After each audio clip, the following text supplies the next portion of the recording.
You guys, welcome to the YouTube. We're about to start the podcast in just a second. And the podcast, if you go over and subscribe, you can get all the audio beforehand. I do some mashups. It's like a whole scene, but YouTube is its own whole scene. So make sure you just subscribe, like all that stuff. You guys are YouTube viewers. You get it. We're going to be doing a full Beverly Hills recap today with a couple news stories that are Bravo related up top. It just gets crazy. These are a lot of fun. Look, I'm Luann. Look, I'm Luann in the bushes. Hi. This is like my janky setup, which I love. So let's get the podcast started, okay? Just wait 1 sec while I hit record over on the GarageBand.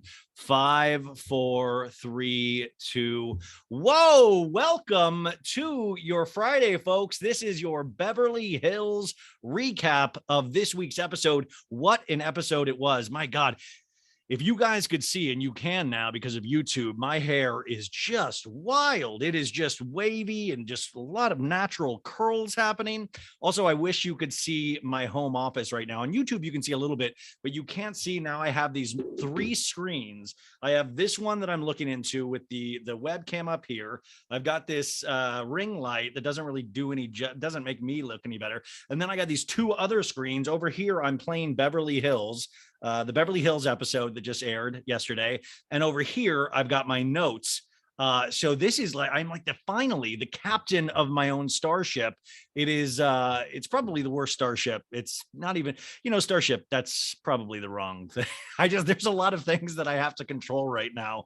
Also, if you are watching this on YouTube, hello. If you'll see in the background, we've got the Tom Girardi lingerie. We've got my neon sign. We've got a little Batman Funko figure. We got Dave Quinn's amazing book, Not All Diamonds and Rose. We've got this. This is a new piece. I've had this for a while. This is me and Andy Cohen, you guys. One of my favorite artists, Brandon Bird, did this custom, and it is just Andy's one of my heroes, obviously. Oh, and there's Kris Jenner in the back. For all of you guys listening, I hope I walked you through that. So if you were blind or something, you kind of get a good picture. We have Cop Without a Badge up here. I just showed the YouTube audience before you guys, but this is my Luann in a bush. Like, look, I'm Luann. I fell into the bush. I'm drunk. You guys, how are you doing this week? We had a great week of episodes, a great week on YouTube as well. And we're going to have a great day today in terms of just having fun. You made it to the end of the week. You did it. And we are going to have fun together, get a drink, get a cocktail. I'm just going to choke. Kind of was hoping that would do something for the numbers if I actually died on the podcast. But let's have fun because you've earned it. Get your drink. I'm drinking a little DC, a little Fernet Branca, a little water. The whole gang's here. But you made it. We have 2 days of rest and relaxation, supposedly. And what I always say going into these days is just have the best time. Take care of yourself. Eat something good, drink something good, maybe kiss somebody only with their approval. Maybe have sexy time, maybe dance, maybe play with your animals or your kids or both. Take a little time for yourself, read a book, watch a show. We've got a lot of shows out as of yesterday. Now, I haven't been able to see this yet, but Ultimate Girls Trip Ex-Wives Club has finally premiered on Peacock. The first 3 episodes are out there, and it is very fun. I got to watch it before I read too much from everybody else because it seems like people have some really strong opinions. Dorinda's already getting a lot of, I don't know, like just, it's Dorinda. It's at Bluestone Manor. So, of course, Dorinda is taking a lot of hits already. We've got Vicky taking a lot of hits. It seems like every girl in this cast is a potential troublemaker. So we'll see. Also, Southern Charm came back tonight. I hope you guys liked it. We will be recapping the entire season of Southern Charm. That'll probably come up on Tuesday. So you'll always get the Southern Charm recap on Tuesday after the Pop Culture Roundup on Monday with Sophie Ross. If you subscribe, all these will just show up in your feed.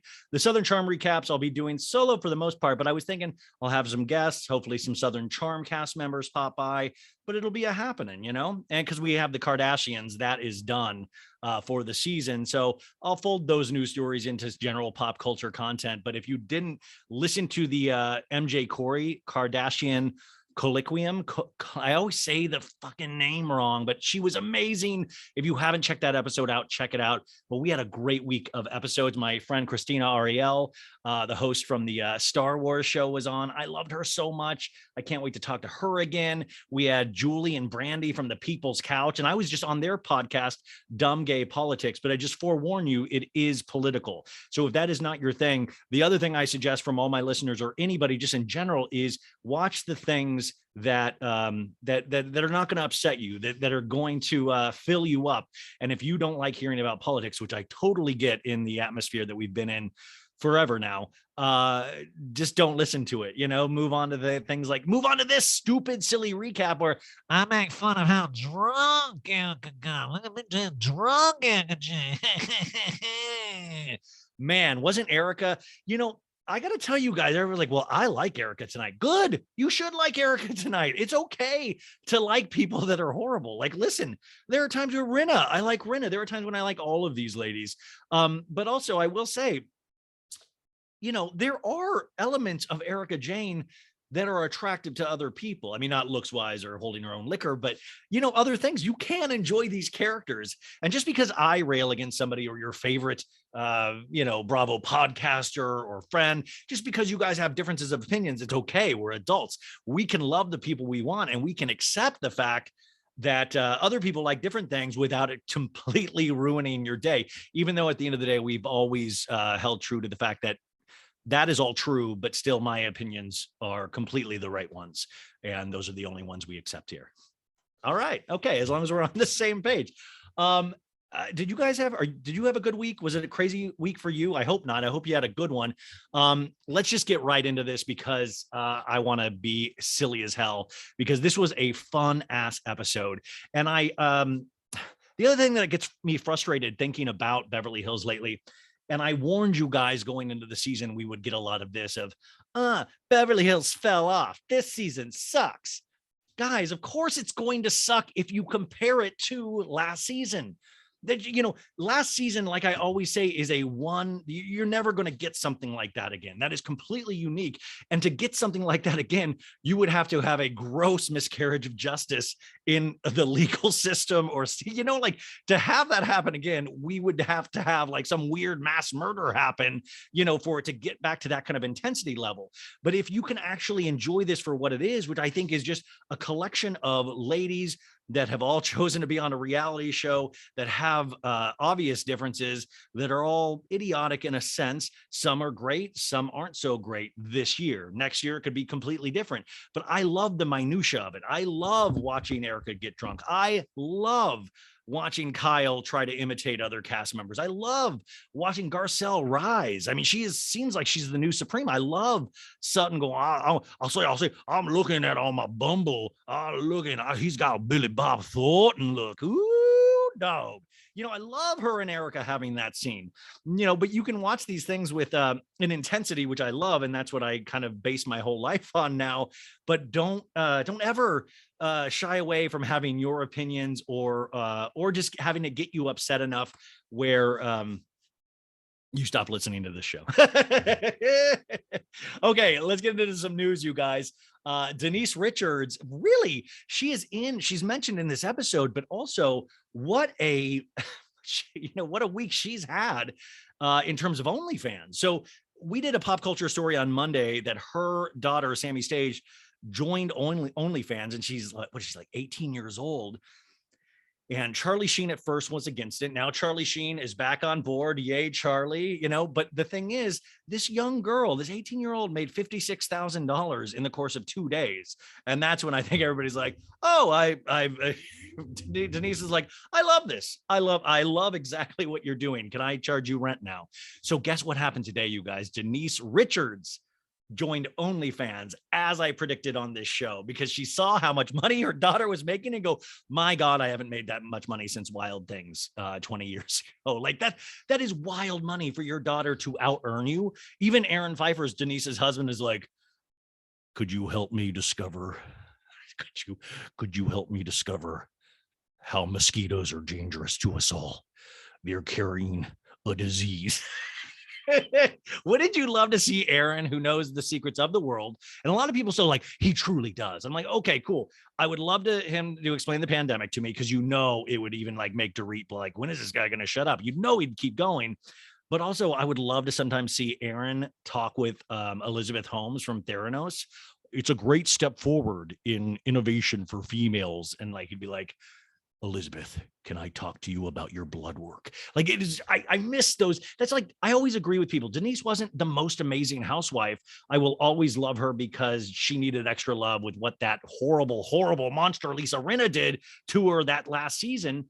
But what I'll always be upset about in terms of Denise Richards is we didn't get more Aaron. Like, wouldn't you have loved to have seen them come back and him have to explain, how the pandemic and like the vaccines, and it would have just been wild. And I always will regret that. And plus, I always think of things now in terms of the show, in terms of, like, even this Sammy, her daughter with the OnlyFans, I'm like, I think of it as a storyline. I'm like, oh my God, that's a good storyline. That would have been in Beverly Hills. This OnlyFans, Sammy, and then Denise joining OnlyFans. Are you out there telling me you would not want to see the conversations going on about, Sammy, we need to talk to you about your OnlyFans? I would be so down for that. And then all of the ladies getting jealous, and Lisa, I would like to start an OnlyFans.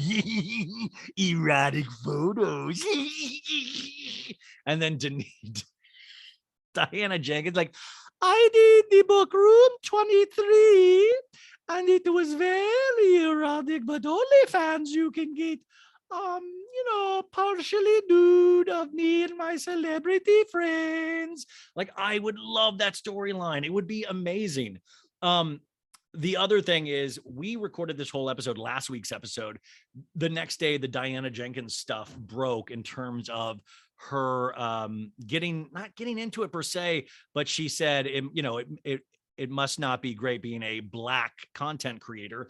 Diana Jenkins then went on to say that is it's from where she's from. They use that kind of wording to describe snarky or Black humor, I guess, in a way. And people have said, well, that is true in terms of European, but she's been here so long. There's a lot of inconsistencies with Diana Jenkins. If you guys have noticed, there's a lot of mystery. And in fact, I just want to make a couple of things clear, because we talked about this briefly last week. Diana got divorced in 2011, but in the first episode of this season, it's portrayed in a very different way. It almost seems like a recent divorce, and then she met her boy toy, and then they had a child all very recently, and that is just not the case as well. 2011, they got divorced. But it's interesting, Diana, on these shows, because she's trying to make a point to not share a lot, which is weird. Why sign up to be on a show where that is kind of what you're supposed to do? And you can even sense the other ladies trying to pull it out of here. And if you look at Diana on camera, and listen, I hear another, that's the other, I get so tired of this kind of discourse of, she's not bringing anything yet this season. Yeah, maybe it's her first season. Like this, listen, she's bringing enough for me. Like, this is even the off-screen drama, even like looking into Diana Jenkins is kind of amazing. Like, I mean, there is a whole story there that we have no idea of. I mean, I found out she dated Chris Rock, not Chris, Kid Rock. She dated, that's a real big difference. Chris Rock is, my name is Kid Rock. Like, Diana Jenkins, there is literally so many photos, because I think they still remain friends. And listen, I'm a ba-da-da bang da bang da da da da. 20 years ago, or whenever his real big heyday was, in terms of alternative rap music, when he was part of that rap rock lineage, like Limp Bizkit and stuff, he has rebranded himself as more country and more, I don't want to say right wing in terms of that being, it's just that's who he speaks to now. It's very interesting, and you have to rebrand at some point to be able to stay in the limelight in terms of making money. And Kid Rock, I hate to break it to people that don't know that, like, he still sells out arenas. I mean, they're all in rural territory, and a lot of his fans, there's a lot of commonality in terms of political, I guess who they support politically. I'm trying to be politically correct in talking about this, but he still is wildly popular, just not in the way that I remember him as the, little Josie, his little person friend that unfortunately passed away. He was part of that crew. Like, it was a whole thing. Also, Kid Rock, he really, in terms of women, he is like, what was I comparing him to the other day? It was like, no, he is like the right-wing John Mayer. Like, this guy, Pamela Anderson, now Diana Jenkins. I mean, you have to really, this guy's trying. It's almost also like there's a David Spade quality in, like, how did David Spade is another guy. I love David Spade. I think he's hysterical. But also he gets so many beautiful, beautiful women. In fact, he had a daughter with a playmate. And in fact, funny story about David Spade. This is how these things always end up so long. I just end up going off on. I don't even want to apologize. If you like it, you like it. Thanks for being here. Go subscribe to the YouTube and leave a 5-star review. David Spade, when I was dating that girl, you guys, remember the high school girl into college, then we moved out to LA together. I remember when I was working at the day spa, she was going back to Arizona on a Southwest flight, and David Spade always took Southwest because he's from Arizona too and has a place back there. Wound up on David Spade's Southwest flight, and they exchanged numbers. Like, he immediately hit on her, asked her to come sit by him in the premium Southwest. There's no first class on Southwest, but I also, two things about that I like. One, I don't. First off, David Spade, I like that he is not looking to be a baller. Like, he wants to just, like, that guy is probably richer than most people we know because he's taken Southwest flights. I'm all about, listen, I'm an old Navy man. I get it, David. I love that. The other thing I love is that he seems very confident for, what some say is not a Brad Pitt looking man. What I don't like and what I didn't like was that he still knew he was funny as hell and proceeded to hit on my long-term girlfriend at that point. We do know that the long-term girlfriend didn't work out because there was like another celebrity involved too. So now that I'm telling this story, I'm literally realizing she potentially cheated on me a bunch, and maybe even with David Spade. Good story. Anyways, back to Kid Rock. You guys enjoy yourself out there? Oh, it is so fun to track my breakdowns through this recording and on YouTube now. So Kid Rock, Diana Jenkins, I still think there is so much to explore to her because I've just watched so many of these shows now that I love when somebody is quiet. We see in this episode, Diana Jenkins in the background, like, I am bored with everybody. I do not like any of these ladies. I'm very well. Like, do you notice she's even like giving up on fully speaking sentences? She kind of just like, I don't know. She doesn't even, like, that's how rich she is. She doesn't even need to pronounce words anymore. She's like, I love to be alive. Like, excuse me? Like, I had the subtitles on, so she was speaking full English, but she was just kind of like over it. I think halfway through the show, I felt like she gave up this episode, but come on. I love that. How do you not love that? I don't know, is completely unique in terms of just a way to go about the show. Sorry, one sec, you guys. That way. Okay, so one more news story before we get into the actual meat and potatoes. Erica's drunken Titanic, y'all. Never let me go. Never let me go, Tom. I never will. Let me tell you a story about when I was at John Wayne's house. Tell me, Tom. Tell me. How many Titanic jokes were you making in your head last night? Because I was just making so many of them constantly. Okay, so the last story I want to do is Teddy Mellencamp. Freddie Mellencamp. I keep saying her name wrong. There is this character, Freddie Mellencamp. I don't know if you remember, she was on Beverly Hills, 10 seasons ago. Who knows? Her dad, you guys, this is a fun fact. Her dad is Michael Bolton. The musician. Yeah. So really star-studded family. But she does this, the Chwat Pod with Tamrat, the two teddies in a pod. And she really, all these ladies really, I always say they just want to be on the show so badly again. And I mean, if that's what they really want, I want that. But their podcast is really successful. But the funny thing is Teddy wants to be in on this action so bad. So she's really, and the funny thing is, I mean, this could all be fake just for fun. Who knows? They're super witty and smart and all that stuff. So who knows? Maybe it's totally part of it. But we also know Vicky Gunvalson is reactionary and stuff. So Vicky and Tamara did an interview for Entertainment Tonight where Tamara brought up her podcast, because Tamara is a salesman, man. Tamara is like, here are my wares. I am a gypsy. I move them down the. I do want to continue to make a living. That's a horrible Tamara impression, just to be honest. But I love that she's like wants to make money off of this success. Like, who wouldn't? All the housewives do. So they do this Entertainment Tonight thing, and Tamara brings up the Teddy Pod, and Vicky's like, oh, and she's like, she doesn't like my podcast. She's like, I don't like Teddy Mellencamp. I don't like Teddy Mellencamp. I don't know her, but I know I don't like her. And listen, Vicky is wrong about a lot of things. This, I think she's nailed it. She's great opinion. Vicky, a broken clock can be right twice a day. And Teddy sees this, and Teddy's like, did somebody call my name? It's me, Freddie. I'm going to do the Freddie dance. I've eaten 2 lettuce wraps today with nothing in them, just lettuce. And she comes out and she wants to get into it on Twitter. And the sad thing is with Teddy is that we know Teddy isn't, what is it? What's that word? Funny. She is not funny. So I believe somebody wrote this to begin with. I truly believe somebody wrote this for her. On Twitter yesterday. She wrote, any other Bravo fans watching I Love That For You on Showtime with Vanessa Bayer? It's about a girl who scams her way into a job by lying about having cancer. Just feels so familiar. And of course, that is a shout out to Girth Brooks. Vicky's ex-lover who filled up her love tank on many occasions. That is a reference to Brooks, which is like, first off, I almost think Tamara wrote this and was like, Tamara, post this on Twitter and let's get something going. So then it was just like the floodgates were open.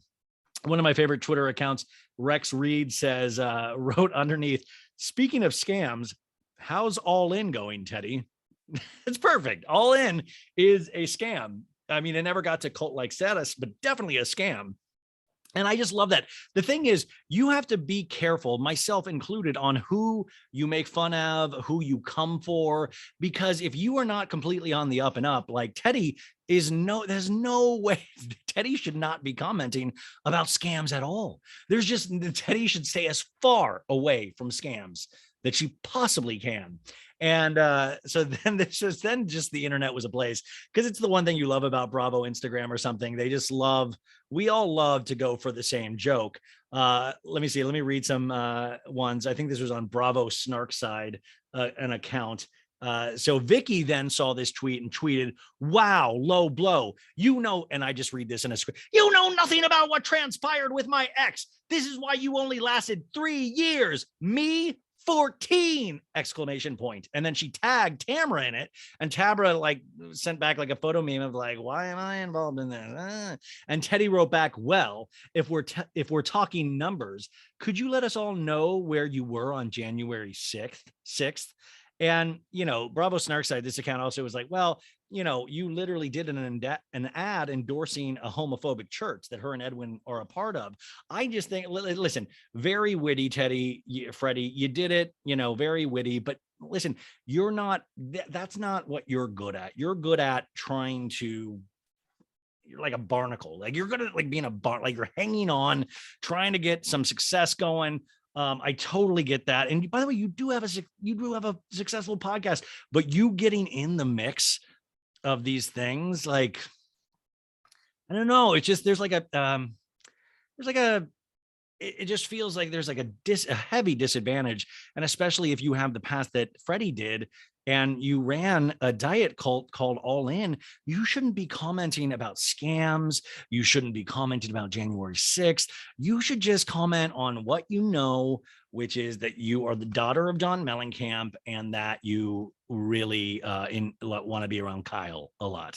And for a time, you tried to look completely like her. I don't know. That's just my opinion. I don't know what you guys think, but let me know. But it is funny. There is that. I will say this too, is that I'm not ignorant. Freddie has a place in the Bravo community. Unfortunately, it is just as a punching bag. Like this, like Freddie takes so many hits. Thankfully, I like I said, she's not, what's the word, funny. So I don't think she even necessarily understands the witticism that actually gets thrown her way. But thankfully she doesn't. Obliviousness is key for Freddie in this sense, because it would just be hurt being slammed around all the way. But she keeps asking for it. She keeps putting herself in these situations. And there's always that element of Housewives that I love, because it's the sadness element, is that no matter what, there's like kind of a sadness with knowing that Teddy still wants to be involved this bad, that this is something that is providing food and bigger houses and stuff like that for her family. So she needs to stay in it. You know, it's that thing where like once you get an opening, you got to go through it. And at this point, it looks like a lot of her other goals in terms of like, you know, being a lifestyle blogger. Remember, like even her podcast had a complete 180. It started out as the Teddy Tea Pod, which was like one of the most poorly reviewed podcasts out there. And it was just unlistenable. And then she converted to a murder podcast. Remember that? It was like a year ago. She converted to a murder podcast that lasted 4 episodes. And now she finally found something. And this is a success. I don't listen to it, but everybody says it's enjoyable. Like ride this out, but don't cause more damage for yourself. Like sit back, do the interviews, let Tamra do the work. Tamra to me she's like a gossip columnist. Like she talks mad shit all the time. And then like, who, me? Who? I didn't do that. Like, and then she's like, why does Andy say I run that? Because you do run a shit talking about Housewives behind the scenes. And that's why it's hard. Like I love that this is what shows you how egotistic the Housewives are. They still tell people like Kelly Dodd and Tamra things. They tell them secrets. And then they both fully reveal all of the secrets all of the time, whether on Jeff Lewis's show or their show. They just spill all the time because they know that's their bread and butter. That's what keeps people coming around for more. And we totally eat it up. Now, Real Housewives of Beverly Hills, you guys.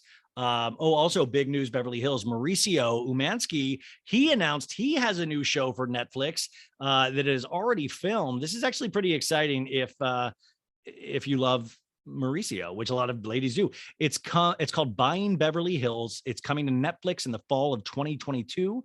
And it says it was only a matter of time. That was the announcement phrase. And it's going to be with his daughters, Farah and Alexia, so a family affair. I wonder if PK will join in it. Oh, hey, Vicky, hey, buddy, herself out with you.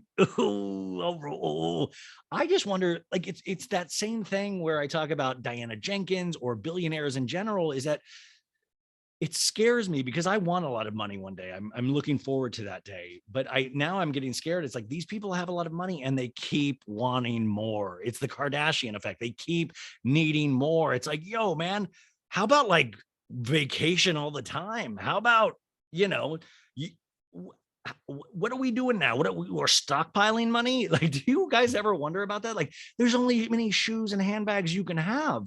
Like at the end of the day, if God does exist, you go to heaven, he's like, yo, man, I gave you that success with Housewives and the agency so you could actually spend just all time with your family and not a lot of work. And you chose to keep multiplying. Like, I mean, like I don't want to go so far as to say greed, but you know, like there is this something that's like, well, where does it end? Like, where does it end? I do believe it'll end actually in the Battle of Calabasas. I predicted this for a long time. Now I'm thinking we've got to shake things up. Originally, I thought it was going to be the Kardashians against Will and Jada Smith and the Smiths, because they all like kind of have Hidden Hills, Woodland Hills area. Now I'm thinking, since this Will Smith Oscar debacle, which I'll do a 20-minute YouTube video on later. I believe Kris Jenner was behind the Chris Rock slap, just to kind of throw Will Smith down the chain. So it's a huge conspiracy video. By the way, I could put out a video like that and, you know, it'd get like 1 million views because people like conspiracy weird shit. But I think now the Umanskys, they could end up battling the Kardashians at some point. The Umanskys are on their way to a dynasty. The only thing that's got to kill Kyle is that they didn't start earlier, because these daughters, one daughter's in her 30s, the other, we've got daughters, but like we need the Kardashian effect. This is a prediction. This is a so bad it's good prediction. And we do know that I am correct on all my predictions. They do actually come true. Is that I bet you will see in less than 2 years a family show called The Umanskis, or something to that effect, like the Umansky Richards or something. And it will be Kyle, all the daughters, and Mauricio selling weed. No. But you know what? I could totally see it. And I know, that you could too. I think this is the family to eventually take on the Kardashians. Who knows? So this episode, you guys, and big shout out goes to Juliana Carraza, who actually did take notes this week again. And I felt so her email, because we were like, oh, how do we condense this? I was talking with Maritza on the Patreon this past weekend, which, huge Patreon announcement.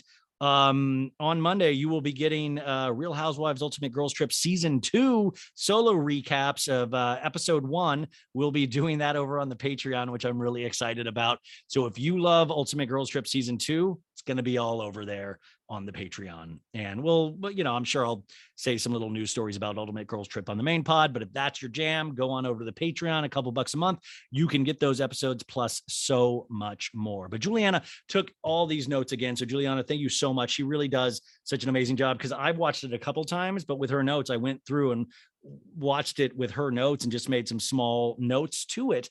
And she hit everything. It's so cool. Okay, let's get into this. How many times have I said, let's get into this? It's so sad. Okay, June 22nd, 2022, baby. Real Housewives of Beverly Hills. What's this called, folks? It's called Ship Faced. Whoa. S-H-I-P. Don't kick the kids out of the room. I didn't say S-H-I-T. I said S-H-I-P. That is so funny. Ship faced, because they're on a ship. Woo! No, actually, I thought that was a very clever title. Season 12, episode 7. We are 7 episodes in, only 43 more episodes to go. The summary that DirecTV tells us is the women set sail aboard Dorit's luxury yacht in Mexico, but Erica goes... but Erica goes overboard with her... But Erica goes overboard with her partying and winds up 3 sheets to the wind. Diana admits to Kyle that her temper is still burning hot. Oh my God, who wrote? This is a summary that Bravo wrote. Hey son, how are you? Well, mom, I just wrote wrote a little teaser for the TV with Beverly Hills, and Andy really liked it. What does it say? Erica goes overboard with her party and winds up 3 sheets to the wind. Imagine never watching Housewives and going, what's this show about, hun? Oh, let's read. Erica goes overboard with her party and winds up 3 sheets to the wind. Diana admits to Kyle that her temper is still burning hot. Burning hot. It's the copyright. What a way to spruce it up. So Diana admits to Kyle that she's still pissed at Sutton. Burning hot. Have you guys burning? I'm burning hot right now. Also, I realized in this episode who Erica reminds me of when she's drunk, and it's Cartman from South Park. Hey, what's going on, guys? Shut up. What's going on, guys? Shut up. Like she's just that, she's just that kind of drunk that just farts, it's like oops. Did I do that? She's just like there's a Ramona-esque quality to drunk Erica as well.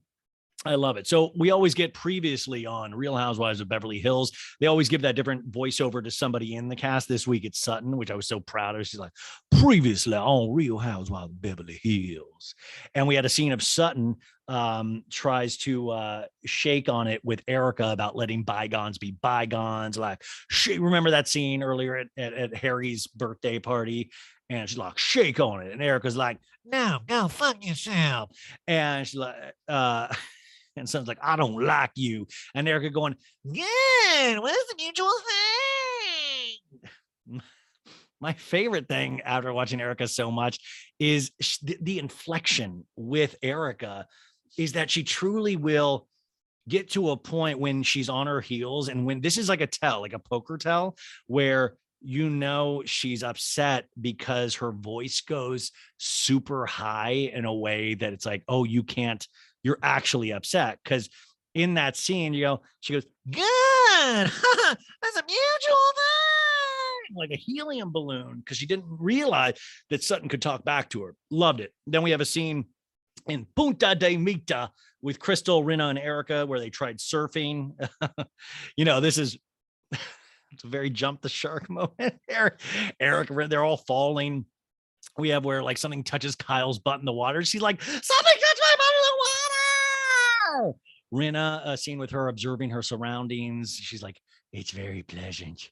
And also, this is the trip directly after her mom passing. Her mom had only been I'm like not alive for 2 days when she went on this. And she says she feels her mom here more than she ever did, which also like a free trip. I think I would feel my ancestry as well. When I'm in the lap of luxury, I'm like, I feel the Baileys within me. At dinner, we have a scene last week where Sutton's like, I'm a very good person. And Diana like interrupts like, oh, yeah. And Sutton's like, yeah, I'm going to say it again. And Diana's like, yeah, but how does that help? And Sutton's like, I'm going to say it again. I'll say until you can heal me. And then Erica even was like, son. It reminds me of that scene in A Christmas Story where the little Peter Billingsley kid, you'll shoot your eye out. Remember when he starts beating up that bully and the bully's little like, stop it. That's like Erica was like, Sutton. Like Erica, even like Sutton gets into this kind of like weird rage that like she can't be held back. And I got to tell you, it's one of the biggest turn-ons I've ever seen in my life. Truly, once again, I am begging you to date me, Sutton Strack. I love you so much. Truly.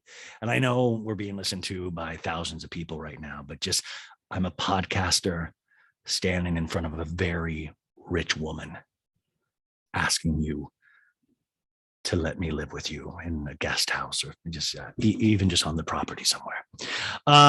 So we have a Diana talking head going, Sutton's reaction is shocking. It's really not normal behavior. And Crystal's going, moving forward in our friendship, Sutton, it's important to me.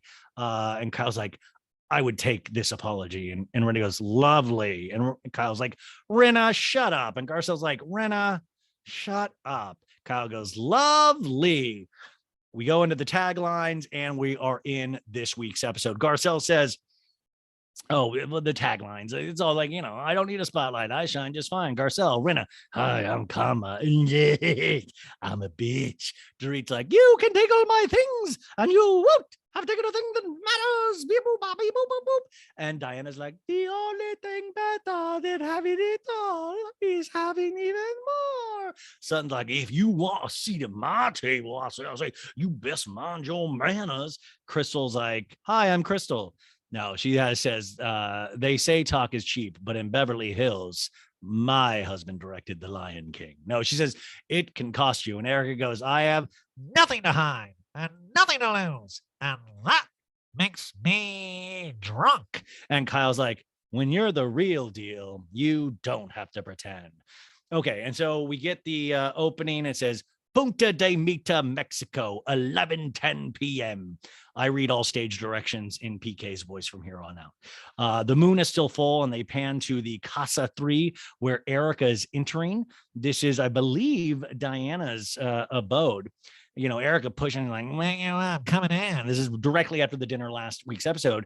Erica goes, who wanted the stripper? I'm here. Like, I would just like dive off a balcony. If Erica was like, I'm about to take my clothes off, I'd be like, peace out. Like, I'm out. I don't need to see this. I'm a young man. Not really, but I just don't want to see this. And then Crystal laughs.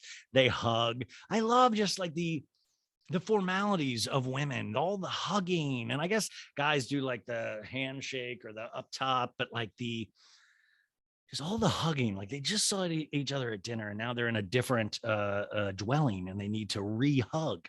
Like just so many germs. Erica goes, Diana, gorgeous. And Diana goes, mm-hmm. And at this point, I like if I was Diana, I truly would be going like, Erica, put your purse to the side. I don't want you to play any butterfingers. Cause you just shake Erica and like Diana's jewelry would fall out. And like, I thought you said I could buy one of those Panther rings. So we're having the nightcap in Diana's presidential suite. Krista goes, I actually want a drink. And Diana goes, what do you want to drink? And Krista goes, tequila. And Diana goes, this one? Pulls out a tequila. And she's like, yeah. Diana in the talking head says, I want to have fun. I want to escape everything. And maybe tequila will help. Remember, Diana had that breakdown last week because of Sutton, supposedly. Diana goes, we are past champagne at this point. Need something stronger. Ha ha.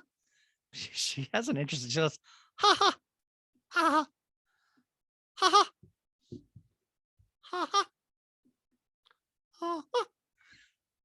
You know what Diana's pitch and tenor kind of sounds like? The Real Housewives of Salt Lake City music, the you know, the choral music, the incidental music in between scenes. Real Housewives of Salt Lake City does that, where I was obsessed with it in the first season because they would have a choral element where it'd be like, and Diana kind of, when she like goes, ha ha, ha ha. Krista goes, cheers, guys. And Diana goes, yes, cheers. Diana always kind of reminds me of a Bond villain, a James Bond villain, because that's the other thing. Like, don't fall, like, let's be aware. I feel like Diana could end all of us. Like there's like, we're laughing and joking, but at the same time, like, I'm like, Diana, I'm sorry for whatever you're offended by that I say. Cause I have a feeling like, you know, I just have a feeling she can make things happen bad for people. Crustal, which remember, Crystal now we've deemed Crustal. It was a stupid name that made me laugh. So it's Crustal it is. Crustal goes, are you sure you're okay to Diana? Diana goes, no, I'm totally okay. And Erica goes, I told Sutton she made the new girl cry. And I have to point out again that Erica is still in the Miss Fancy tracksuit. She's like, try. Washed up Bobby comes with his tracksuit and these huge sunglasses that I never take off. We get a flashback to 2 hours earlier. Dorit goes, what's the matter? Beep, boop, beep, boop. And Donnie goes, don't worry about it. Don't worry about it. I'm good. I promise you that. Don't do this, please. No. Sutton and Kyle now are walking down to Diana's presidential suite. And Kyle goes, do you think the door will be open? And Sutton goes, well, maybe to you it'll be open. I'll say that to me, son's rack. And the door's not open, so they have to knock. And Erica goes, oh, well, here's someone. Crustal goes, oh, Kyle and Sutton. And Erica goes, there they are. Come on in. Like Erica, do you notice how Erica always welcomes people into other people's houses and shit? Like, just like, you can just tell, like, yeah, make us up a drink. Yeah, go into Diana's purse. Sure, it's a heavy. Her casa, our casa. So Diana goes, oh my God. Disappointed to see Sutton. Diana in a talking head goes, she lets out this disgusted sigh. She shakes her head in disbelief, like, I can't believe I have to share this suite with Sutton. And Erica goes, Crystal's going to play bartender. She's right there. Erica, why don't you play bartender? Mike, why are you always assigning menial tasks to other people? This isn't Pasadena, toots. And Kyle in a talking head goes, were Sutton and Diana fighting? And did we have some issues? Yes, but this will not stop us. Now, Dorit P3O enters. He's like, hello, my coordinates said you were here. And Kyle in a talking head says, we will come to your room. Yeah, and we will drink your alcohol, even the ones that are mad at you. Dorit to Crystal at the bar in the room. This is hysterical, you guys. I thought this was so funny. Crystal is pouring a drink. And Dorit goes, excuse me? Not feeling generous tonight? Because she wasn't pouring enough alcohol into the glass for you know, all joking aside, aren't there ever these housewives that you're like, man, dude, I would love, like, I know this is just like, you know, we want like world peace and all this stuff, but like, that's not like, I'd also like to drink with the REIT. Like there's certain ones like, I'd love to kind of throw back a couple cold ones with Dorit. Could you imagine? Like, I'd like to tell you about my time in Italy, Ryan. Buongiorno, Signor Bailey. So Crystal's like, I'm gonna top it off. It's just how I mix it. And he goes, hello? Like she's like bullying, like, put more alcohol in now, Crystal.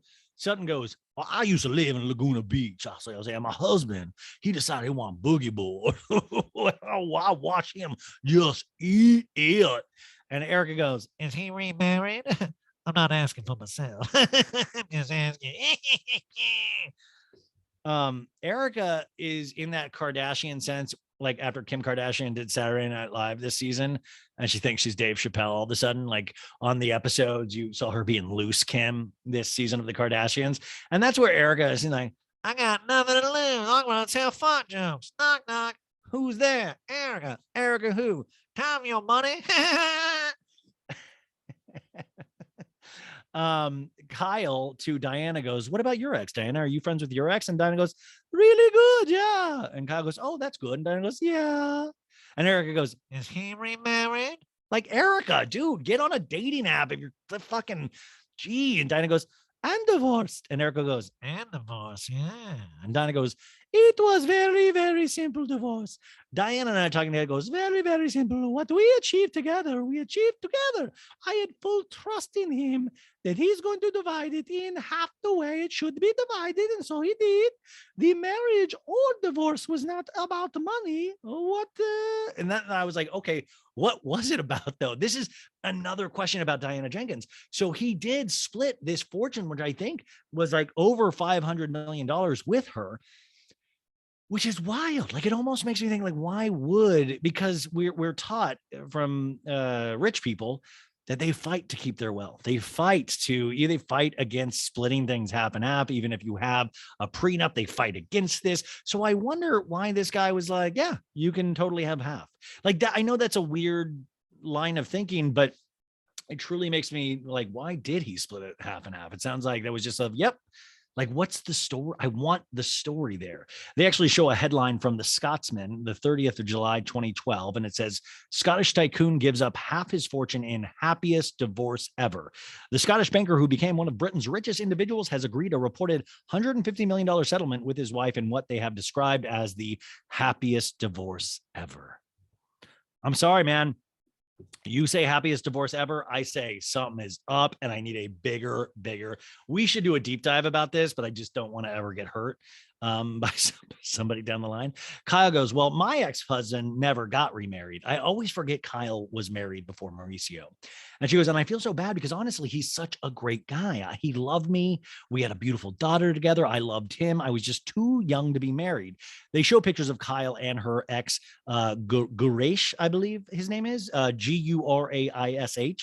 Kyle in a talking head says, my ex-husband and I genuinely really care about each other. And just because we got divorced young, that never went away. And we both always put Farrah first. And then they show film of Gurish coming to Farrah's graduation and Kyle hugging him. We saw this on the show way back in the day. Kyle says he's a great guy and he and Mauricio are still great friends. And Erica goes, that's important. What would you know? That's important. What the fuck are you talking about, Erica? It's just, that's always like anything Erica says. I'm always like, what the fuck are you talking about? That's important. How would you know that's important? Sutton goes, my husband, I'll say he's a good person. Yeah. But I want out from underneath his thumb. And Erica goes, of course. So they're bonding a little bit. And you're like, Ryan, are you upset? No, I'll allow it. It's fine. And so he goes, do you know how long it's going to take me? Forever. And Erica's like, it's like if I were to take a look at my lawsuits and I'm going to say, am I ever going to get out from underneath that? And I say, never. At the end of the day, it's not mine to fucking get out of. I didn't do it. And son goes, oh, did you feel any responsibility? I'll say. She goes, no. And son goes, you don't? And I'm like, oh shit, here we go. And Erica goes, does a doctor's wife feel responsibility for his patients? And Sutton goes, oh, interesting point. That's an interesting point. Yeah, interesting point. It's a but I do want to point out to people, it sounds good, right? Like it sounds like, oh, okay, yeah, doctor, yeah. But we've also just been known that Erica was aware of the abusive spending. We do know that she was aware of that. She was actually served to be deposed even before all of this broke. She knew that there was multiple lawsuits against him for money. She also knew she was spending a lot of his money. So all of these things, there's a willful negligence here that I think nice little talking head bits like this, or not talking head, but sound bites like this, you're like, oh, it's true. Does a doctor? First off, yeah, I don't know. But Sutton goes, interesting point. Erica in the talking head goes, I wish I had more talks like this with Sutton, where it's just a back and forth. And I was like, yeah, and where she says that you have interesting points. Saying, I like when Sutton's like, you have interesting point. Oh, we really get along. We agree on that. Okay. And Sutton's like, well, it's a very interesting point. Erica in the talking head goes, there are times when Sutton and I can connect, and then it inevitably goes wrong. It's like we're almost there, then poof, we're not. Yeah, it's a real will they, won't they? Like this is the Sam Diane romance. Oh, will they get together or will they? Like I'm like, Erica, the ego. Erica goes, ladies, I've had a lovely night. What time is tomorrow? Noon? And 2 hours earlier, we have a flashback of where Dorit goes, guys, we've got a boat tomorrow. Beep, boop, beep, boop, boop, boop. Whoever wants to jump off and swim, you can. Whoever wants to stay on and drink, you can. And Garcelle goes, that sounds really sweet. Sutton goes, Diana, I swear, I promise not to yell on the boat. And Diana goes, oh. Very eerie laugh. And Sutton goes, unless someone's going overboard. And Diana goes, that's a good one. And Kyle goes, don't get excited. And Sutton goes, well, if you do get stung by a jellyfish, I will pee on you, TT on you. And Kyle's like, zoinks, zoinks. And Erica's like, I want all 7 of you to pee on me if I get stung by a jellyfish. Which, by the way, I'm getting more and more like, I think Erica is into water sports. Like she's always like, look how into sex I am. I'm lit. I've got CBD oil all over my vagina. Yeah, I'm lit. Yeah. But I just love like, yeah, pee on me. I want a little Dorit pee too, Britta. I want you to pee as hard as you ever pee. Act like I'm Harry Hamlin. Yeah, Kyle, pee on me, please. Son, get some of that southern pee on me. And then Erica being hysterical, she keeps going. She goes, you better pull your panties to the side and piss on me because, and Dorit goes, watch out, America. And then Erica high fives Sutton. And I was like, it's like my soul just like left my body, high fiving. And Erica goes, oh my fucking God, we're good. Okay, I mean, this could be the beginning of something. And I'm like, ugh. And the scene departs. We hear the beautiful waves of Puta Mita crashing. Beautiful night, you guys. Now it's sunrise the next morning, upbeat music. Ding, ding, ding, ding, ding, ding, ding. Seagulls squawking, quack, quack. Pelicans floating, waves crash, boats sailing. And it's morning at the Conrad Hotel. Rinna is out on the balcony looking like she stuck her finger in a light switch. I've never seen hair like this in my life. I mean, I was like, whoa, when you're watching something and you're like, holy shit. Like it's not, I don't even want to say bedhead because it's more than that. It's like, there's something unholy going on in that hair. It's just always like, and I'm like, do you know what I'm saying? So she is out on the balcony of her room with her breakfast room service, sipping her little coffee, trying to get those cackles worked up for the day. And oh, by the way, I wanted to say this. I talked about this with somebody. Amelia Bedelia's birthday party was in New York this week. She's went back to dyeing her eyebrows. I worry about Amelia, and this is not actually even a joke. She just didn't look healthy. And I know Amelia has struggled with things, and I just have to imagine being in the public eye or wanting to be in the public eye in the terms of the age range that she's in, especially, I just do worry about that. And remember, we had that thing with Amelia Bedelia moving to New York a couple seasons ago, and she immediately moved back because she couldn't handle it. And I get I do kind of get nervous. And I think there's a whole, the story with Amelia and the other one, not Amelia, it's they seem like they have a lot of issues, as a lot of kids do. I'm not actually even like a lot of mental issues that I hope they're actually seeing good people on proper medication and all of that, because I do wonder, and of course they would protect this from cameras, but I do wonder how worried Lisa Rinna is when it comes to that kind of shit. Because like I was looking at the paparazzi photos from her birthday and I was like, oh man, this doesn't look great, you know? So Rinna in a talking head goes, nobody knows what you need and what you should do right after your mom dies. Now, me personally, I think you run a comb through your hair. That's just number one. But she goes, part of the world will go, oh my God, I can't believe you didn't lock yourself in a room and honor your mother and grieve. But then you go, my mom would want me to go on this trip. She'd be like, get off your ass and get on that plane and go with your girlfriends. She looks out to the ocean and sees birds. She's like, hi, birds. Hi, Lois. Oh, dude, did you guys see this news story today where Amazon, this is wild. Amazon is going to, like the Siri and stuff. I'm trying to look up the story right now. You guys might know what I'm already talking about, because I was like, is this true? And I was trying to think of the pros and cons of this story. Yeah, so it says Amazon's Alexa could soon speak in a dead relative's voice. NPR says, do you miss the sound of a dead relative's voice?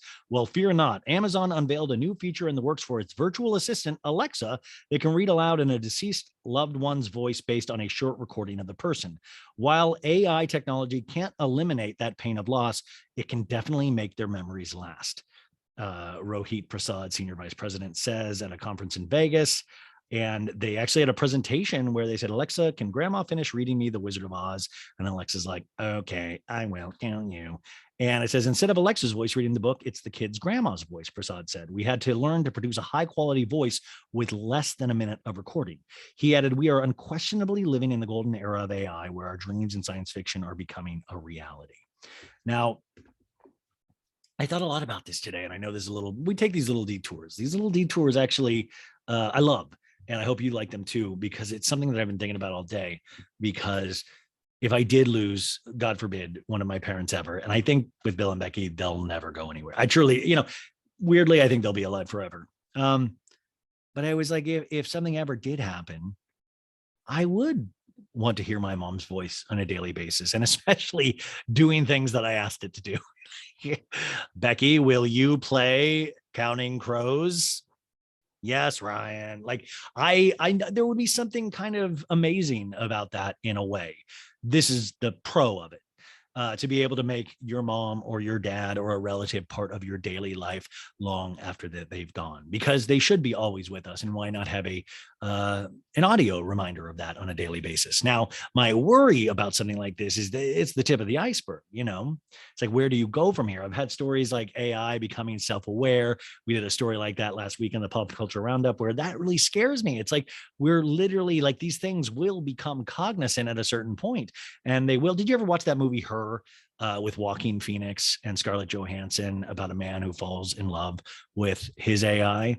A beautiful movie, actually really says more about relationships in the real world than it does in AI world, but it's a very interesting question. I just think about this stuff all the time. So that sounds amazing, just that. But where do you stop it? That's the thing. And it looks like with technology in America and all that, we don't know when to stop, and we don't really put the proper roadblocks up to stop anything, Anyways, she's like, hi, Lois, birds.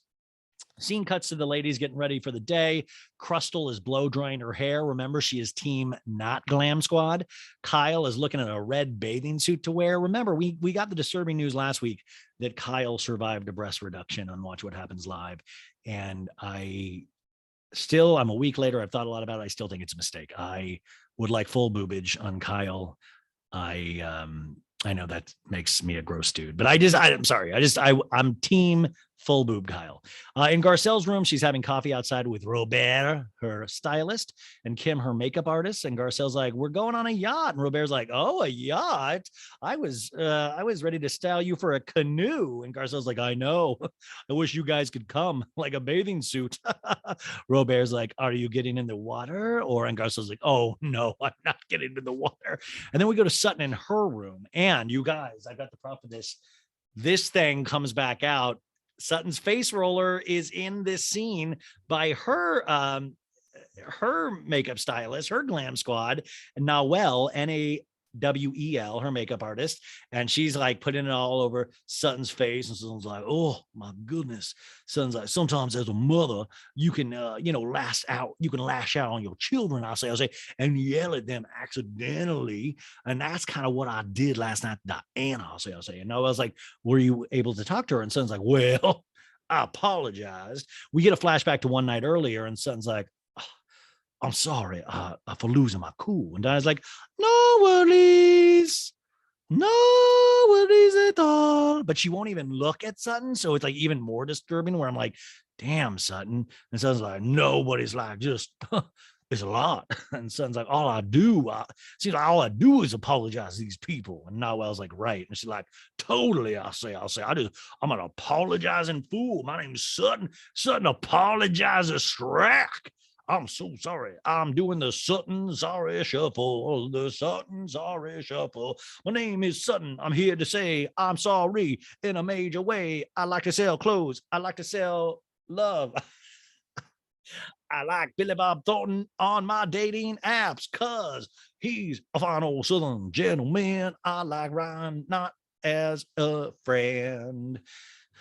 That song could use a little work. I'm not going to lie. Sutton goes, totally. Then we go to upbeat music, which leads us to Dorit. By the way, Dorit did her outfit. I hope it didn't come from the Beverly Beach collection. It was very extreme. A lot of pelicans. There's a yellow thing happening. A lot of different colors. I felt like it was an acid trip. Very intense.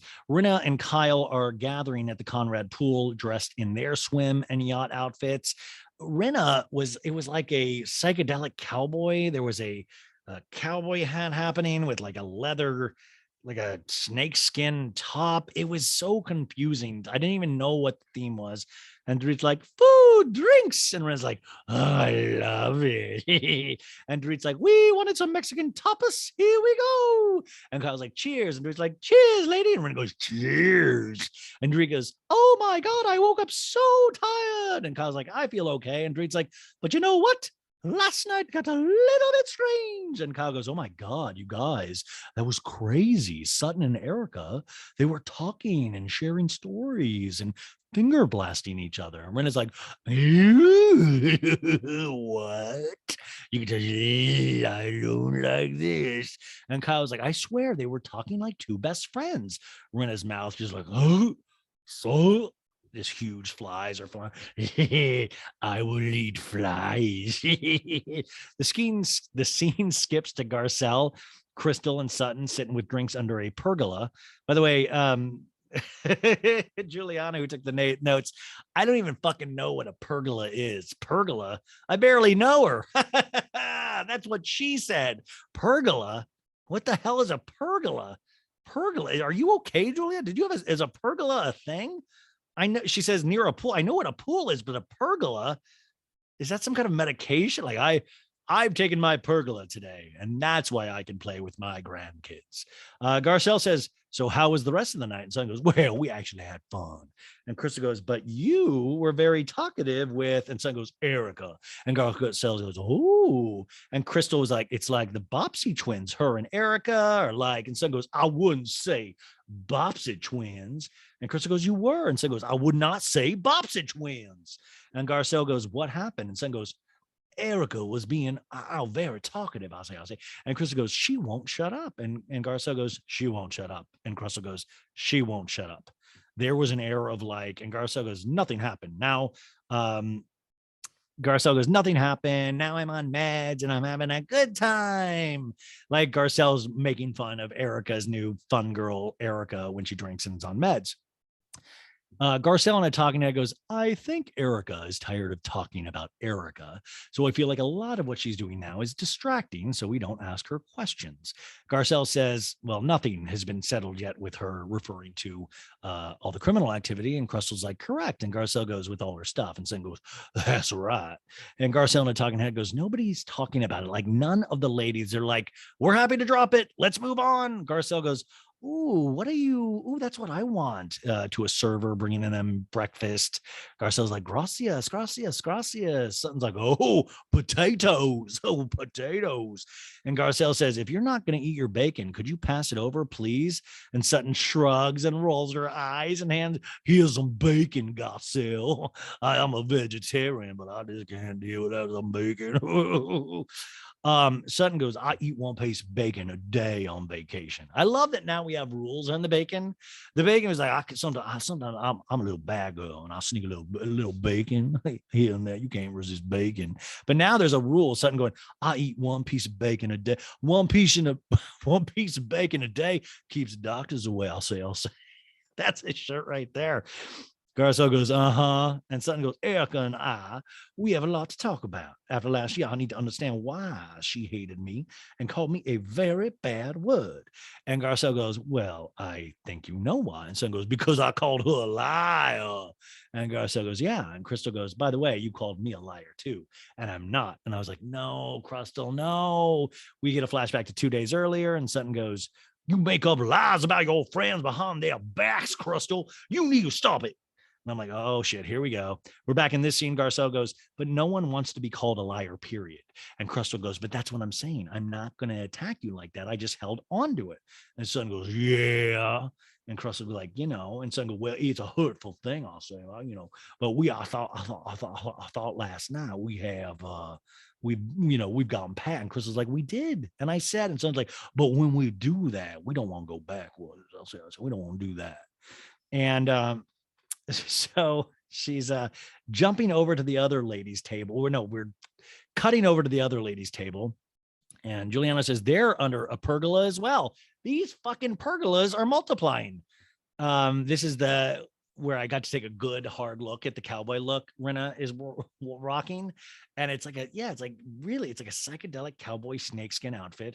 Dorit's like, I genuinely think that after Crystal apologized, Sutton and Crystal, it feels like it should move past it now. And Rinna's like, okay, let me ask you a question. Do you think Crystal realizes she's playing a victim, or is it a mechanism she's using her life to get where she is? And Dorit's like, I think it's second nature. So I think she's been doing it and she's gotten away with it. And Rinna's like, it's the way she gets through life. Dorit and a talking head says, I think because Crystal married young, she hasn't had a lot of life experiences or times where she's had to stand on her own 2 feet to learn and grow. Beep boop, beep boop, boop, boop. Like me, Dorit Kemsley. And Rinna goes, sooner or later, it just blows up in your face. We're back to the other pergola, and Garcelle goes, you just said, Crystal, I've been holding on to that. Do you do that a lot? Hold on to stuff and wait? And Crystal goes, yeah. And Sutton goes, well, this could be why people think you're manipulative, though. When you hold on to something, what's it like? It's like, Garcelle's like weaponizing. The Sutton goes, yes, weaponizing. And Crystal's like, manipulative is not a word that describes me. And I'm like, okay, yeah, that's so funny. You sometimes can't be in control of words that describe you. She's like, I'm holding on to it because I'm trying to internally resolve it. And then it comes out when I don't expect it. And Garcelle goes, and that's what's throwing people off, Crystal. But I totally understand. And thank you for saying that. Totally. Thank you for saying that. And Sutton's like, we have gotten to the bottom of it. And Crystal goes, yeah, because I keep saying I'm processing it. I figured it out. And Garcelle to Sutton goes, okay, Fancy Drew. Remember Sutton being called Fancy Drew last season? I love it so much. Crystal goes, well, I'm trying to internalize it because I want it to go away internally. Sutton in a talking head goes, oh, in the Fancy Drew novel, The Case of Crystal, this is like chapter 3, I'll say. By the way, Maritza, if you're listening, we got to make that image. The Fancy Drew novel, The Case of Crystal. There's so much more, but at least we're getting somewhere. We've uncovered, Fancy Drew has uncovered this mystery. So I think she's got an opportunity here to change. I'll say. And Garcelle goes, to us, it feels manipulative, but to you, you're processing, and not everybody processes at the same rate. And Crystal goes, right, but can you? And Garcelle goes, I get it now. And Sutton goes, well, can you update your processor? And Garcelle goes, you just got to click on that. And Crystal goes, the crystal update. And Garcelle goes, the crystal update. Crystal goes, my challenge myself is to hold on to it for much shorter of time, and I will open my mouth more. And Garcelle goes, awesome. And Chris goes, just don't come at me. And Son goes, oh my God. Oh my God. And then we have we're back in 60 seconds. And that's, that very exciting commercial break on Beverly Hills where you only have 60 seconds. You're like, what am I going to do with 60 seconds? I could go pee, or I could like text somebody, or I could just fucking turn the channel, and I got to be back in 60 seconds. It's a very exciting break, but you never know what fully to do with that break. Okay. So, you guys, we had a little bit of a break for me. I had like a 3.5 hour break because I had a friend that had to go through something, and then we all gathered together to help this. Anyways, I just spent the last 3.5 hours with some friends. I'd only seen like once or twice during the pandemic. Amazing. It almost makes me want to quit the pod. I'm like, I got to start hanging out with people more. That was incredible. So I've done a little bit of a costume change, as you can tell if you're watching on the old tube of you. But let's we've got a whole thing still to go. Okay, so you guys, we left off. We had just gone to commercial break. We're coming back. By the way, how is everybody? I feel like I haven't talked to you in 3.5 hours, but you will not experience that time stretch. But I hope you're doing good. New scene: the ladies are loading into the vans to take them to the yacht. This is the big. Erica is lit. So she is in the yacht, or no, sorry, she is in the van on the way to the yacht, and she's like, "Can I have my margarita, please?" Which is very Danielle Staub. Pay attention, please. Which she is just lit, and I got to tell you, a lit Erica is a fun Erica. Some people, like I said earlier, said she was faking this whole thing. I don't know, man. Like, she seemed pretty drunk. I could believe it. Diane, by the way, I just want to point out, she is now dressed for the richest person, presumably in the group. She's dressed like she's like about to rob a bank. Yeah, there's like bank robber vibes. Like, nobody knows that I'm here. Ocean's 11. Who is picking out her outfits for somebody that sends all of these people ahead of schedule to go check out the place? She never like wears anything kind of crazy fancy. So it's like weird. You send like 3 people ahead to check out the room and put your sweats out. It's very me, but it's not very, I don't know. Diana laughs. She's like, "Oh, you're Erica." Erica goes, "I'm drunk, girl." And Rita goes, "Oh, Jesus." By the way, in the last 3.5 hours, no, we haven't gotten to that part yet. So I will tell you when that happens. Erica goes, "I'm drunk on 2 antidepressants and an extended release Xanax." Okay. This actually goes to what I was speaking about last week when I was very upfront and honest about being on Lexapro and how it affects a sex drive, if you will, like Erica. It's not affecting Erica's sex drive. So I was like, well, that's interesting. Like something else must be up. And she said it tonight with the Xanax. So the antidepressants are one thing. The Xanax, a time-release Xanax, you guys, that's the issue here. It's not the antidepressants. And it almost really kind of pisses me off because I feel like then this takes away from the good effects for people, like to realize that antidepressants don't make you a fucking loony bird. The Xanax mixed with the alcohol makes you a loony bird. I really want to be careful about this differentiation because people pay attention to this shit. And it's like, this is what it is. She let this slip that she was on a time extended release Xanax. That is what is going on right here. And Dorit goes, "Oh my God." And Crustal's like, "I've never taken a Xanax." And Dorit's like, "I love drunk Rinna and I love drunk Erica. Beep boop, boop, boop, boop, boop." And Rinna's like, "So let's bring him today." And Erica's like, "You love medicated Erica." And Dorit goes, "I love medicated Erica and drunk Rinna." Rinna mouths to the camera in the van, pointing towards Erica and Dorit, and says, "They are drunk." And Erica goes, "I have 0 restrictions. I can do anything I want. Put it in my butt if you want. I don't care." And Dorit's like, right, my love. While in the other van, Kyle's there. And Kyle's like, guys, the amount of times I've been to this marina, muchos. So it's kind of a different van ride. They arrive at the Marina Riviera Nayarit at La Cruz, Bienvenidos.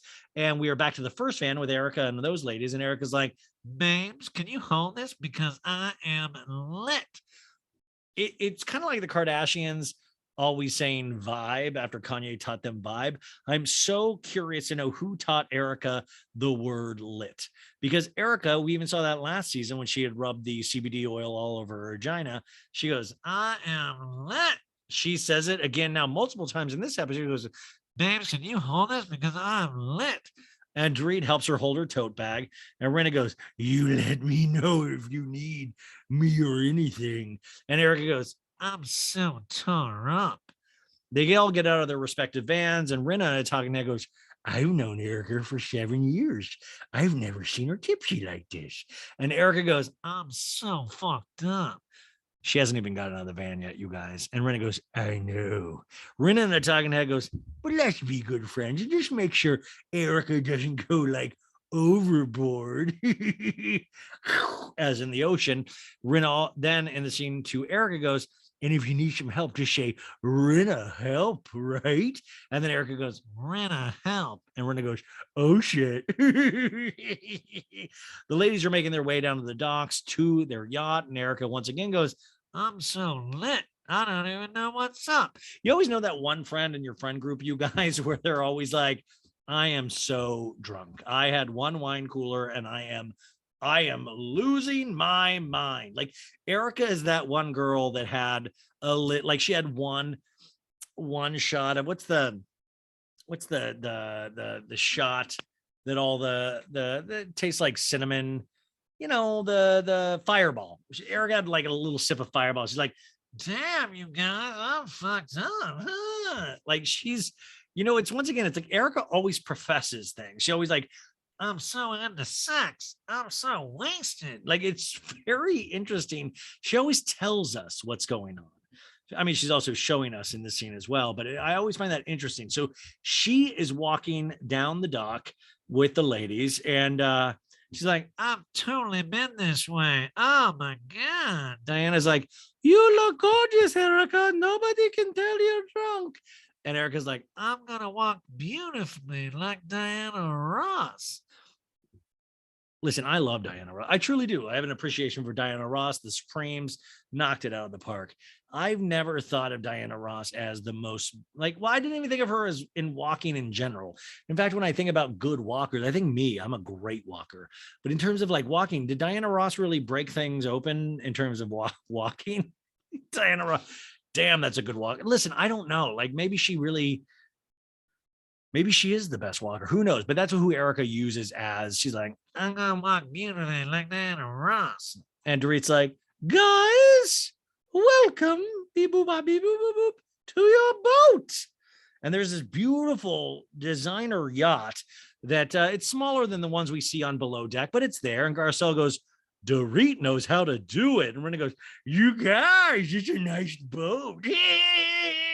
And it was very reminiscent. I made a meme of this of Countess Luann of like, we've got the yacht. We've got the yacht. It was very triumphant. And Rena was very excited. And Kyle goes, Erica, those shoes and cocktails are not a good combination. You're going to trip. And Diana has her arm wrapped around Erica's waist, trying to hold her up and walk down the plank. Dorit goes, hello, as she steps on board. Diana is trying to help Erica on board. And Erica goes, it's fine, babe. Don't worry about me. Let me take my shoes off. And Diana goes, yeah.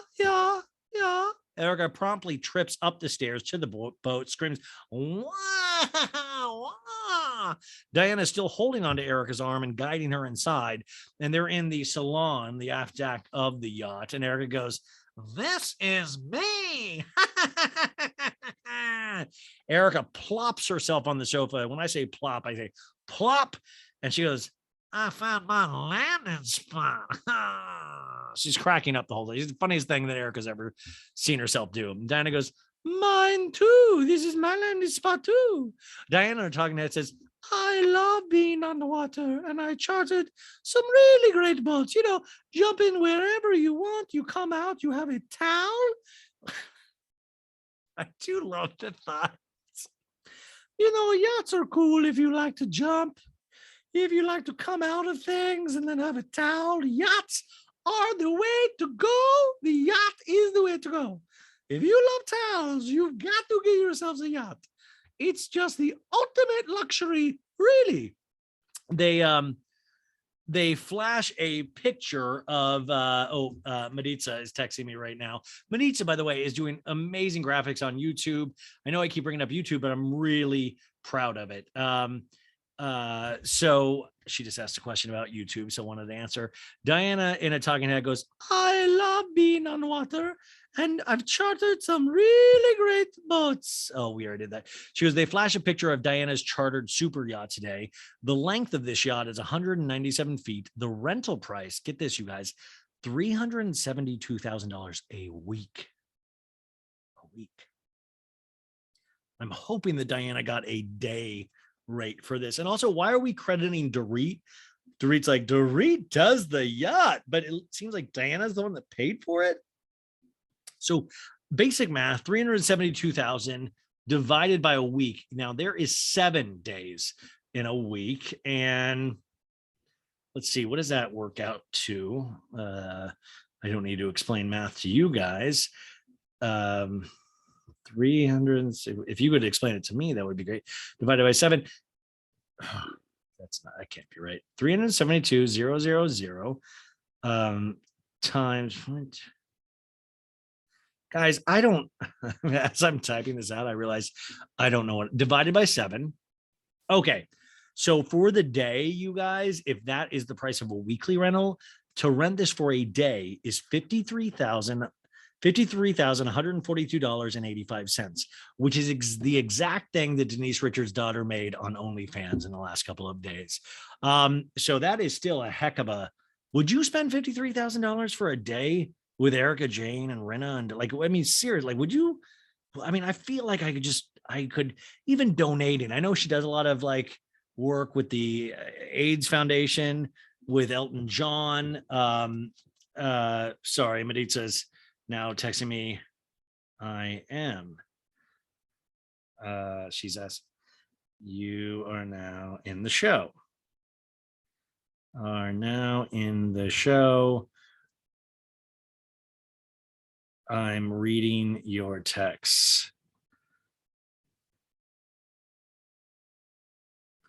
I'm releasing Beverly Hills tomorrow. Okay. So Sandra and Kyle are excited.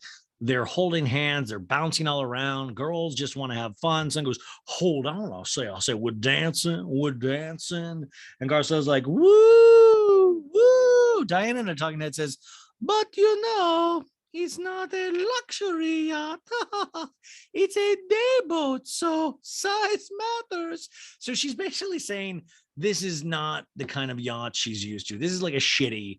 This is like a Corolla yacht. Like this is not like, for me, it's a cool yacht. Like for Erica and all these are like, oh wow, amazing yacht. But for Diana, this is a yacht she wipes her ass with. This is just like, fuck, I wipe my ass with this yacht. Are you kidding me? This ain't a yacht. I'll show you a yacht. Like it is funny. She really has that kind of thing where she just doesn't give a shit. Like she looks completely bored with this yacht. Dorit goes, we have a quick safety presentation and then I have drinks. We have food. And Erica goes, no, I don't need much. And Rinna whispers to Kyle, she's so drunk. We have to watch her. And Kyle's like, seriously? Yeah. Christian, AKA the crewman, is there to present the safety instructions, welcomes everybody on board. And he's like, we have life jackets. I bet he saw Erica and he goes, we have life jackets in the back part of the boat. You might need them after what I'm seeing. And while Christian is giving his spiel, which is kind of the akin to the flight attendant at the beginning of the flight, Erica moans out. She goes, my God, I'm lit. I'm lit. And she lolls her head back to the side. And Garcelle looks at Sutton and rolls her eyes with a nod towards Erica, like, listen to this shit. She's gone. Kyle, obviously trying to divert attention from Erica's outburst, says, where are the safety floats in this thing? And Erica goes, In the back, like you just said, girl, tore up. And I heard this. Her backwoods girl is really coming out, like, Tore up. I'm in the mood. Sutton at the talking head goes, well, we have this really great dessert in the South. I'll say, it's called mud pie. And Erica goes, I don't need Celine Dion to sing my fucking swan song. what is that even fucking? Oh, it's the Titanic reference. Titanic reference. I don't need Celine. I got the heart. Tom gave me the heart of the ocean. I just never let go, Jack. Never let go, never let go. But I want to love the heart of the ocean. The old back. Oh, yeah. I'm tore up. I'm lit. So lit. We got my two fashion. And there, Sutton and the talking head goes, Erica's mud pie messy, and it has melted all over the place. I say, Kyle jumps up and goes, Vamonos. Erica lolls. She's like half on the floor, half on the sofa. Cartagena vibes, Real Housewives of New York. Remember that one where Ramona was shitting everywhere, and then they went on the boat, and Ramona and Sonia end up like holding each other. It was very, very insane. So the ladies are now on the outside deck as the boat heads out. They're waving and screaming hello to a passing boat. Once again, I just would love to track down these people on the passing boat of like, yeah, we spent $57,000 on a yacht that day as well. We passed all these drunk women. The one lady just kept talking about her litness. Somebody yells, he's gonna pull his pants down, and Garcelle says, oh my god, he just pulled out his cock. And Diana, this guy who was drunk, I guess he just flashed these ladies because that's what you do on the high seas. And Diana says, it's so limpy though. I'm telling you guys, there's something going on with like Diana's like, I saw it from a mile away, not something I would write home about. Very tiny penises, not room 23 material, if you catch my drip. The camera shows this guy looks, what, and his pee area is like fuzzed out, which is, thank you, Bravo. I know this is a family show and a family podcast. The boat is making its way out to sea, and Erica goes, somebody collect me in 10 minutes. Oh my God. And she passes out on the sofa. The ladies are enjoying a lovely spread of food, salad, pizza, guacamole, and pinatas. For me, it just seems like a big stomach ache. There's a lot. There's no cohesiveness in that meal, but whatever. Dre goes, look at this. And Kyle goes, oh my God, like this is the best food we've had this freaking trip. And Renee goes, I'm sure happy. And Kyle says to Renee, look, your dress is literally blowing up your whole butt. And Garcelle goes, where's Erica? And Kyle goes, she's downstairs. She needed a little bit of a rest still. Now the camera cuts to Erica laying on the sofa with a pillow between her legs, talking out loud to herself. Now, guys, if I ever audition for Juilliard to go into a graduate studies program for theater, I'm going to use this monologue. I'll do I'll be like, I'm going to do Julius. I'll do from like Mark Antony, from Julius Caesar, William Shakespeare, friends, Romans, countrymen, lend me your ears. I come to bury Caesar, not to praise him. And then my contemporary monologue will be Erica Jane, season 12, episode 7. You know, we used to have a boat. It was called the Illegal. That's very cool. It was when they called a yacht a fisher. So we used to keep it in La Paz like fish. Okay, listen, I'm done. You guys, they named the boat Illegal. Of course they did. Of course they named the boat Illegal. Are you kidding me? Of course. So this is all happening This is a Tom Girardi yacht. So I'm sure, what if Tom named everything that he bought with illegal money illegal? He's like, Tom also bought this Maserati. He always called it illegal. What if Tom's been giving hints his whole relationship? He's like, Tom bought me this ring, Panther ring. He called it illegal. What do you think it meant? So Kyle sneaks up on Erica from behind on the sofa. She goes, You're not drinking your Coke, Erica, which is very reminiscent of that movie. I brought it up a couple weeks ago, Steel Magnolias with Julia Roberts and Sally Field. How am I not gay, by the way? I feel like the fact that I reference even things like Steel Magnolias, Julia Roberts is like, oh, she's having one of her seizure attacks, and Sally Field's like, drink your juice, Shelby. So this is a Kyle, drink your juice, Shelby moment to Erica. And Erica goes, oh my God. Kyle laughs and Erica goes, girl, I'm fine. And Kyle goes, how come you're not drinking your Coke? And she goes, no, I did. Kyle goes, that's one little sip is not going to help. You need the caffeine. Erica drinks some Coke and says, 5 more minutes. Kyle goes, 5 more minutes, drink your Coke. Erica goes, okay, Mom, thanks. Kyle goes, you're welcome. Kyle leaves, join the ladies back up on top. We have the drone now following the boat with these shots, skimming along the pretty blue water. Garcelle, Sutton, Diana are sunning on the bunny pad, which is a big cushion area on the boat, which to lay out and suntan and drink and gossip, which, by the way, Juliana, who took these notes, I love that she knows it. Like, I don't even know what a bunny pad is. What is the thing she did? Pergola? What is the pergola? The pergola and the bunny pad? Give me a break. Garcelle says, how did you grow up, Diana? I'm curious. Did you have brothers and sisters? And Diana goes, I had the brother, but he was killed in the war. And suddenly Garcelle goes, oh, and Garcelle goes, I'm so sorry. Sutton goes, how old was he? And Diana goes, 21. Yeah. Diana, the talking head, goes, he was a peacekeeping police in a town called Cluj, and he was killed in the ethnic cleansing. And it took me a long time to even process that. And she says it very matter-of-factly. I mean, this is very serious shit.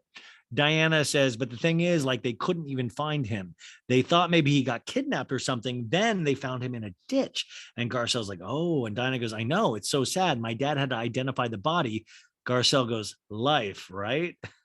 Sutton goes, my dad, he committed suicide. When it's gone like that and you don't get to say goodbye, that's hard.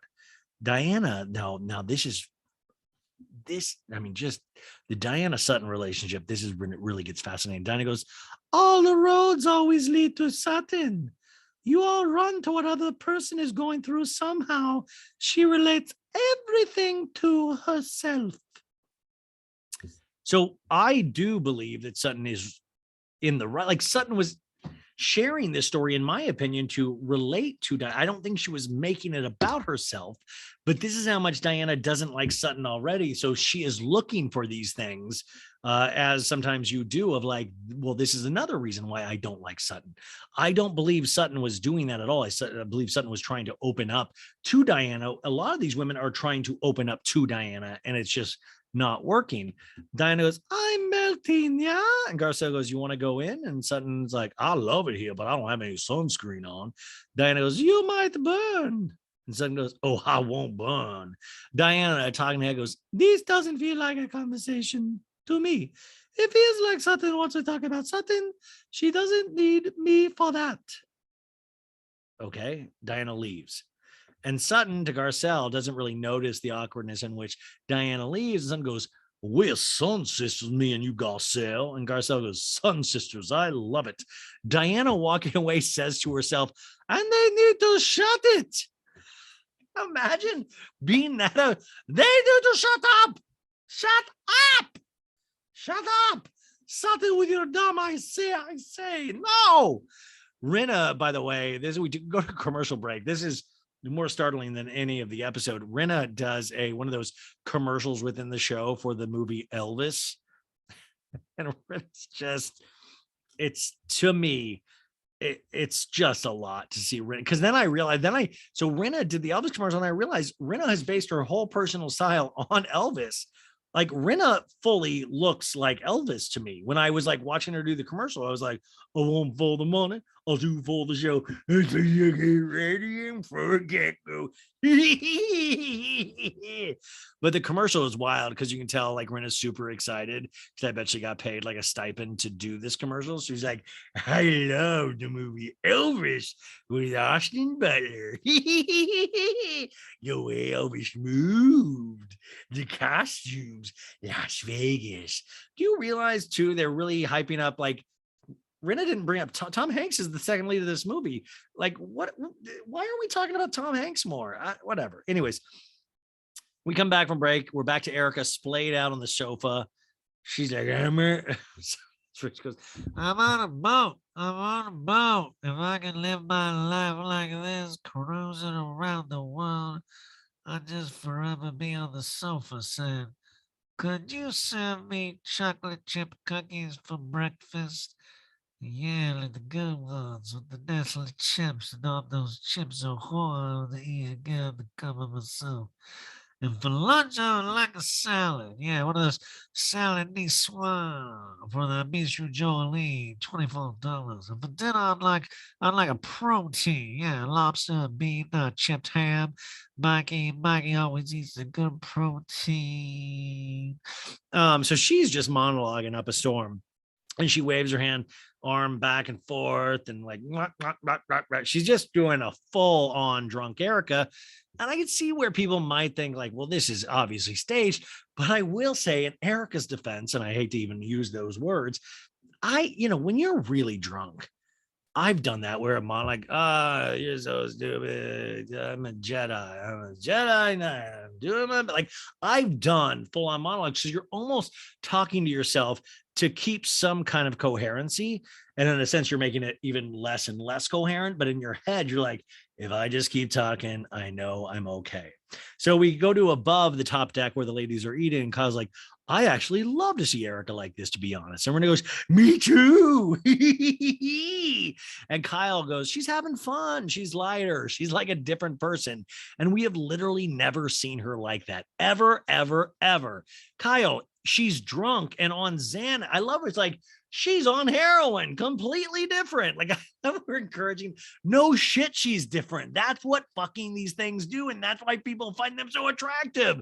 Krista goes, really? And Renee goes, right. Kyle goes, she feels safe. She feels safe with us. Kyle trying to give herself a compliment. She feels safe with us. She has to be in order to do that. And Renee goes, right. Suddenly they see Erica hauling herself up the stairs by the handrails. And Erica goes, like, where is everyone? And Kyle goes, oh my God, she rallied. She lives. And Renee goes, yay.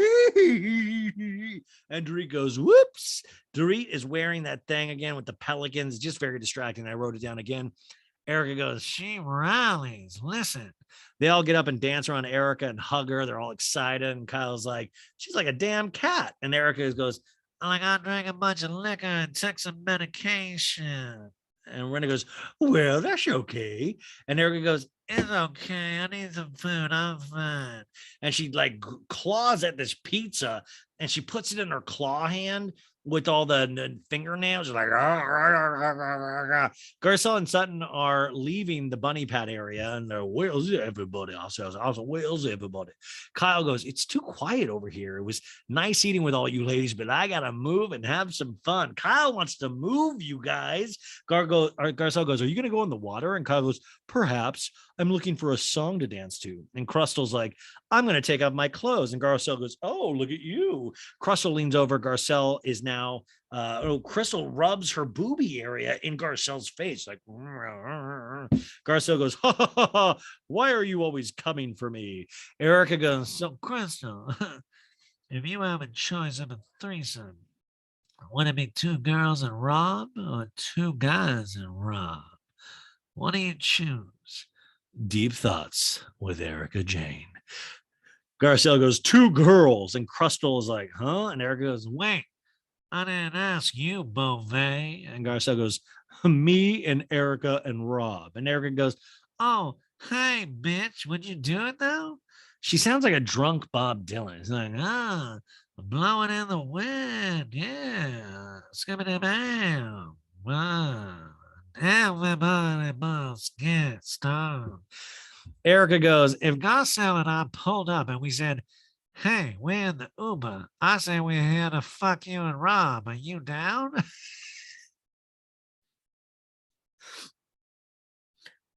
2 things I'm laughing at here. First off, just the thought of a drunken Erica going, I'm gonna live. Will you pay for it? Will you pay for my lift? First up. Second up, will you fuck me? I pull up drunk to your kids are there. I'm wasted. I want to fuck you. You gonna accept this? The second thing I'm laughing at, this is actually my life.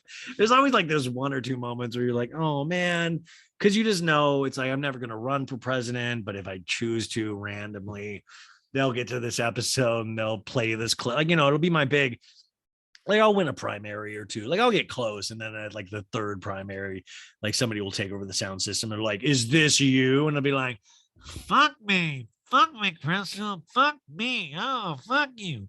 Was this you? Yes, it was. Kyle's like, what are you guys talking about? Crystal purses her lips, contemplating. In a talking head, Crystal goes, they're beautiful women. It's not my jam, though, which I also think meant a little bit of like, they're way older than the people I could pull. Crystal goes, what kind of Uber is it? That's smart, though. Like, is it an Uber X? Is it a shared Uber? There's a lot of things. Eric goes, it doesn't matter. The pussy's there.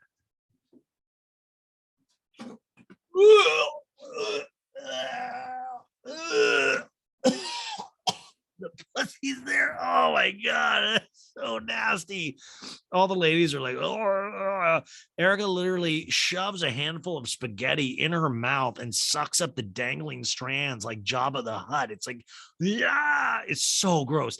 Diana sits there very quietly sipping her drink. Garcelle has also gone silent. I have gone silent as well. We're all silent, just disgusted. Meanwhile, Kyle's found her song, and yes, it's Erica's it's expensive to me. And everybody's like singing it. And I was like, this is exactly how Titanic happened. This is iceberg right ahead. It's expensive to me. It's like Erica on an iceberg. Crewman Christian is watching the frolicking happening to this song. And he's like me, like, how did I get here? And Dorit's like butt is bouncing up and down. Kyle is rolling on the jacuzzi cover, kicking her legs in the air. Sutton is telling Garcelle on the side, she goes, I cannot celebrate this song. That is why I love Sutton. Sutton gets it. You can't celebrate this. It's expensive to be me. It's like, girl, like, you realize how tasteless this is? I mean, it's a great TV, but tasteless. Diana takes the last swig of her drink and moves off by herself towards the lower deck of the day boat to swim in luxurious water. And she's not partying with these women, And Erica is holding an upside down fork as a microphone, pretending she's singing, which she's not. So it's actually like Erica Jane in concert. Crystal and Kyle are taking their hair and doing the famous Kyle's head. Woo! And Diana jumps in the water. Erica's like, it's expensive to be me. And she takes a bow. And I remember this. Do you guys remember this? When Danny Pellegrino, this is years and years ago. I think this is Danny. He went to an Erica Jane concert in Vegas. I don't think that's the only reason he was there, but he went there and it was like this kind of like an arena thing. And I remember him, I swear to God, this is Danny, where it was like 200 people in a place that seemed like it could hold thousands and thousands. And Danny like started laying down during the concert and taking videos like of just how not full it was. Sorry if that's not Danny, but it made me laugh, whoever it was. So Sutton looks down over the side of the boat and goes, Diana's swimming. And there goes, she jumped off the boat. We see Diana doing the breaststroke. Diana very calmly goes, I just got stung by jellyfish. I'm getting eaten by a shark. Kyle goes, is Diana okay? And Crystal goes, I'll check on her. Diana's climbing back aboard the boat and reports, I got stung by jellyfish. Kyle goes, no, right now? And Ray goes, she got stung by a jellyfish. Drew goes, yeah, she got stung. Beep, boop, boop, boop, boop. Erica putting on a hat goes, leave me alone. Crystal goes, do I have to pee on you? And Drew goes, jellyfish. Some of the ladies, not Erica, crowd around Diana. And this is when Rinna literally shits on Diana. And Diana's like, no, I said pee. She's like, sorry. She did not do that, you guys. Crewman Christian attends to her sting, puts on antiseptic. Rinna goes, shit. Diana goes, I was trying to swim to the beach. You guys, if you see the shot, the beach is like really far away from the boat. That's how much Diana did not want to be anywhere near this boat. Kyle goes, she was trying to escape. She tried to jump ship, literally. Erica goes, Garcelle, Go down and pee on the new girl. Garcelle goes, I'm not peeing on the new girl. And Erica goes, Do you want me to pee on her? Like, I probably can. I'm gonna like some kind of fetish. says like, what? And Erica's laying down with her hat covering her head. Her legs are completely splayed out. Just, and like, listen, guys, I don't care if you think Erica's like attractive or not, like, but this, I think we can all agree, is not attractive. She is just like, it's like you just picture like this is you. The only thing that would make this more like Erica's home if you just put a lot of empty Taco Bell wrappers around her, like, Give me that Cholito, bitch. So Rena goes, so can we not go in the water? Are we too scared? And Kyle's like, I'm not going in that water now. I was going to go, but now there's no fucking way. And Rena goes, well, I was going to jump in, but now I'm scared.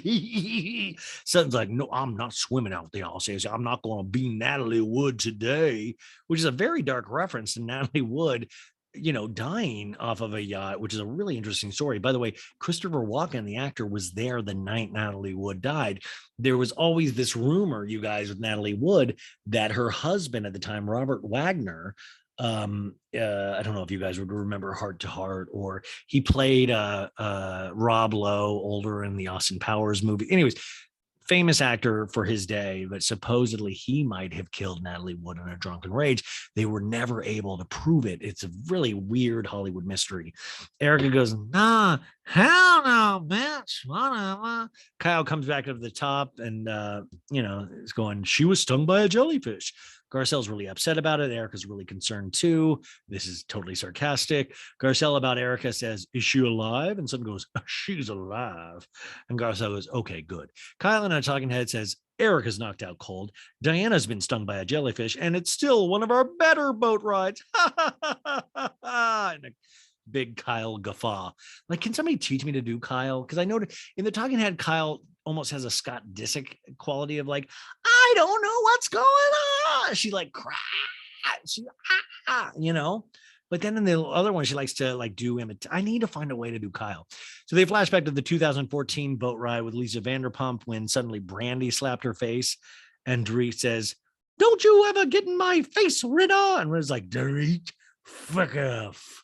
Then a flashback to 1 year earlier when Garcelle was on a boat with all of the ladies, and they have, let's play a game. Never have I ever stolen anything, which is directed at Erica. Remember last season, that trip? We're now back to the present on the day boat, and Diana's like, it's not that bad regarding her sting. And Crystal's like, well, I'm going to go in. It's like, you're going to go in. I want to go in, but I'm like, Diana jumps into the luxurious water. Dorit goes, I want to go in. I hope I don't get stung now, like Diana Dinkins. Rena's like, I might just go in. Let's just do it. Rena, Dorit, Crystal join Diana in the water. Rena says, it's gorgeous. Erica goes, I'm sorry, Diana got stung by a jellyfish. That's not my intention. Kyle laughs, and Garcelle says, for someone who's tired, you're sure talking a lot. She's like laid out, you guys. They just begging her to pass out. That's the other thing with super drunk people. When you're just waiting for them to pass out, you're like, pass out already, pass out, pass out. Eric goes, I'm fine. I would love to lie. And Kyle goes, buenos noches, amiga. Garcelle and Kyle silently use their fingers to count how long it takes for Erica to talk again. Rena comes up after her swim. She goes, hi, she okay? And Erica goes, yeah, I'm fine. And Kyle goes, oh, 10 seconds, 10 seconds. She lost it before she's, oh, sorry, excuse me. So, Rena goes, these bitches are still in the water. Kyle goes to Sutton, do you think Diana jumped off because of you? Sutton goes, oh, maybe. Rena goes, Diana just said she was swimming to the shore. And Erica goes, well, she didn't fucking make it. And Kyle goes, she's alive again. And Rena goes, she's a Virgo. Erica, by the way, who's a Cancer, says, my mother's a Virgo. We don't get along. Kyle's now mimicking Erica's voice and goes, I don't get along with all those Virgos. I really do think Kyle could have auditioned for SNL. Get like a different time. Kyle's on that cast, period. Sutton, who is a Virgo, goes, my mother's a Cancer and we get along. And Rena goes, I'd like to meet Reba. And Erica goes, no, you don't. And Renee goes, oh. And Erica goes, Reba, she handed it to you cold. Am I right or am I right? and Sutton goes, hush. I'll say. Sorry, I'm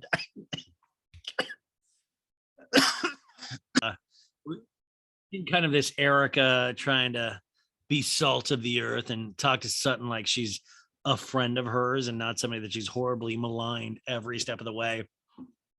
And Erica's like, we're brought up in the South, me and Sutton, and I think Sutton may back me up on this. It's not cuddly, cozy. We're still magnolias. And Sutton's like, yep. I think with my dad in that way, she was just like, we get flashback to that scene from a couple seasons ago with Sutton and her mom. And this was still so chilling, you guys. Remember the scene? And Sutton's like, well, there's a lot of dad in this store. She's crying. She's like, don't you miss him, mama? Like a little? And Sutton's mom's like, my relationship to him was totally different than yours. I don't miss him. Dude, do you know how brutal that is? That is my nightmare. Imagine dying and then being up in heaven and like, oh, let me check on my wife and my daughter. And the daughter's like, I miss daddy. And she's like, I do not. I feel like, oh shit. That's like, seriously. And Erica's like, yeah, we don't fuck around. And Sutton's like, and don't mess around with people we love. And Erica goes, right. Sutton goes, oh, we'll get you. And Kyle goes, you're all gangsters. And Erica goes, no, we're just agricultural people that didn't have a chance. We're agricultural. We're agricultural. Guys, we're agricultural people that didn't have a chance. And Garcelle goes, okay, it's cultural. And Erica goes, it's cultural. We're from a farming state from where like agriculture was our thing. And we didn't have like textiles or something like that. Garcelle and I talking, I goes, I have no idea what Erica's talking about right now. It just doesn't make sense. But I love this ballad of Tom Joad that Erica's doing. It's once again the ballad of Erica Jane of like, I was raised in the fields in a glorious USA. I woke up to pick cotton. I tried to move bales of hay. I grew up with agriculture in a farming state. We didn't have textiles. And then I met my mate, Tom Girardi, Mikey Middleton, Kyle Richards. Pick me up and taught me what Beverly Hills was. Cause I'm from an agricultural people. We didn't have textiles to play with. But I'll tell you that I'm a little girl from a southern place every time I step on stage as Erica Jane. So she's like just on one. She's like bullshitting. Erica's like, so if you didn't work, you didn't get paid.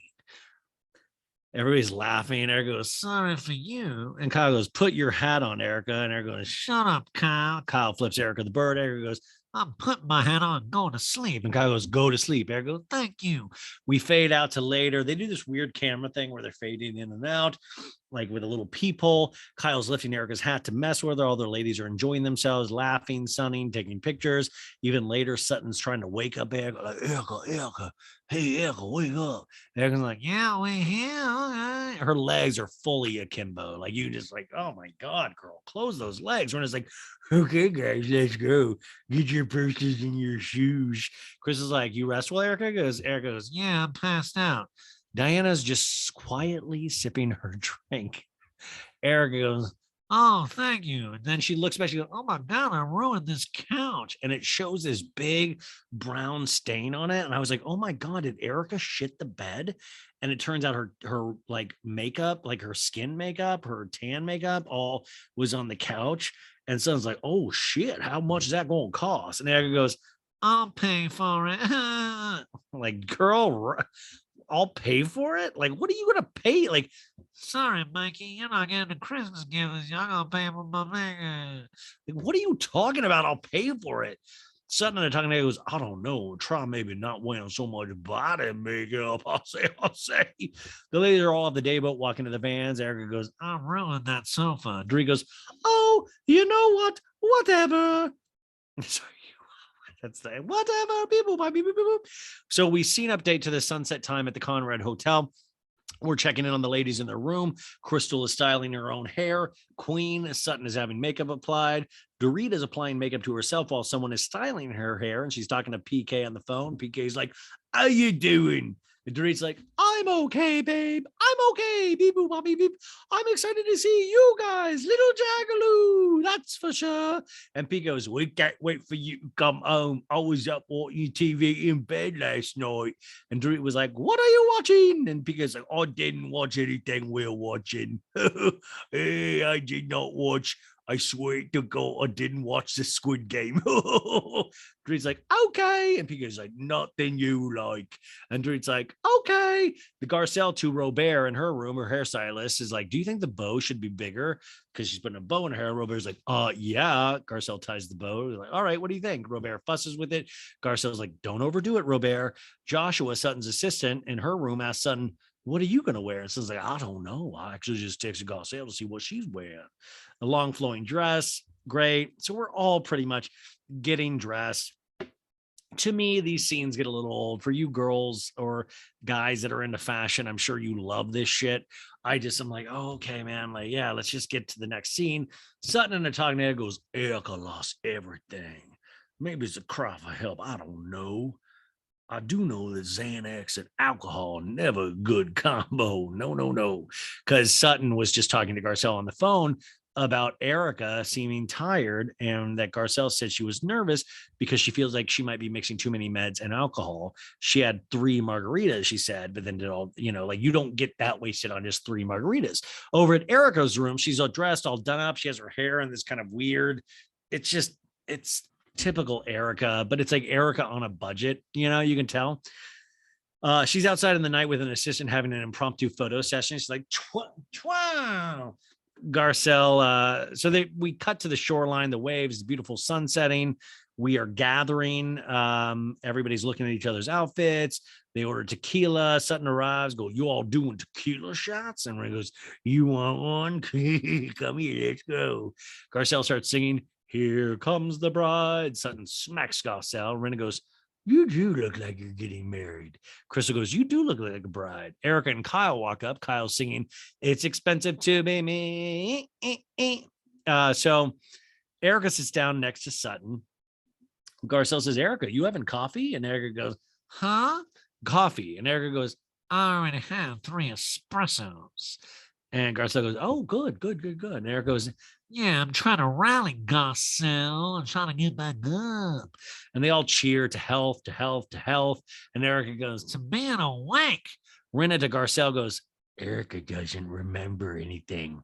She goes, "Did I sleep the entire time on the boat?" And Garcelle goes, "Shut up." And Rena goes, "I swear to God, I said you did." Erica in a talking head goes, Do I remember sitting on that sofa?" Rena goes, we get a flashback to Erica passed out on the daybed when Kyle is literally throwing bread at her. Sutton's like, "Don't do that, please. Come on, have respect for the boat." Eric in a talking head goes, What can I say? Wasn't that great of a day. "Okay." So the other ladies are at the bar. Garcelle, Dorit, and Diana come rushing in late. Garcelle's like, "Okay, we gotta go." They head towards the van. Crystal and Sutton have arms around each other's waist. Crystal goes, "We look like a happy couple." And Rena goes, "Ah." Fireworks are in the sky as they arrive at the La Rustica Mita. And Rena goes, are we going to the pharmacy? And Kyle goes, what are you going to buy, Dorit? And Garcelle goes, do they have joints? And Rena goes, no, they don't have that. And Kyle goes, Viagra. And Dorit goes, okay, guys, come on, let's go to dinner. They are seated in this nice upscale establishment. Garcelle goes, this is so pretty. I like this. It's perfect. Server goes, hola, senoritas. Buenos noches. Would you like to start with drinks? And Garcelle says, Cristalino. Yeah, straight. I'll start with that. Erica goes, you have the Dragones, right? Server's like, Case de Dragones, man, that's the best one. And Erica's like, yeah. Kyle goes, uno margarita, un los rojos sin sal. Server's like, okay, muy bien. Garcelle says, hey guys, I just wanted to say that next week I'm inviting everyone here to celebrate my birthday. Erica kind of claps weird. Garcelle goes, no gifts necessary. I just want you guys to come, have fun, dance. Kyle emphasizes the no gifts necessary, but welcome. They all laugh. And Erica goes, if you don't bring a gift, I'm going to notice. Bolognese. Because remember last year at the party, that was when Harry did the Bolognese thing. Rena threw Garcelle's birthday party. And then Rena felt that Harry was not properly thanked for the Bolognese. And that has been a plot line for a whole year. Sutton and Tognaga goes, I'm going to start calling Garcelle can opener. She just opens a can of worms all the time. And Kyle's like, that is, we get the flashback of that party with the gift. And Sutton's like, dadgummit, I didn't bring a present. Sutton and I talking to present day goes, in fact, for her next birthday, I say, I'm going to get her a can opener, like a very fancy one. Garcelle says, it's going to be really fun. And I just want you guys to have a good time. And Erica goes like, are we going to dance? And Rena goes, will you all dance in my honor? Because you know I'm going to be in New York for Harry's Hot Zone premiere. Rena and talking goes, I'm so excited to support Harry Hamlin at the premiere of Hot Zone Anthrax. Harry plays Tom Brokaw. We get a flashback to Harry's birthday party last year, talking about the role of doing Tom Brokaw. And Harry's like, he's deep and then he's high, and he's deep and then he's high. And Kyle's like, oh, and deep and high at the same time. It's exactly right. And Harry's like, and his vowels always go like today. Harry vocally demonstrates the deeper tone of Tom Brokaw's range. Rena Anatogna goes, he's brilliant, of course, because he's Harry Hamlin. Garcelle says, not that I want to bring this up, but Denise Richards, you guys, is going to come to my party. And I can't believe you're not going to be there, Rena. Most of the ladies drop their mouths open, then silence. And Rena goes, I'm happy she's coming. I hope you have a great time. And Sutton's like, it'll be so nice to see her. Garcelle goes, yeah. She smiles. Rena goes, yeah. Garcelle talking to her goes, I thought maybe with Denise coming, Rena would actually show up and fix things with Denise on neutral ground. Silence again at the table. Dramatic music plays. Rena talking goes, Denise and I, there's a whole lot of history there.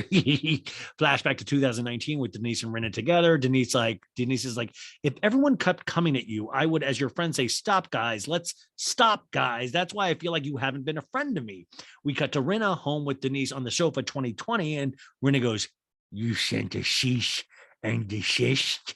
And Denise is like, who told you that? And Rena goes, ooh. You're so angry. Rena Natagna goes, it's interesting that she's telling me Denise is going to be there when I'm not going to be there. But would she have told me if I was going to be there? Licks her lips. Only Garcelle will know. And Rena goes, oh, okay, you know what? And Garcelle goes, what? Rena goes, well, I did reach out to Denise about a month ago.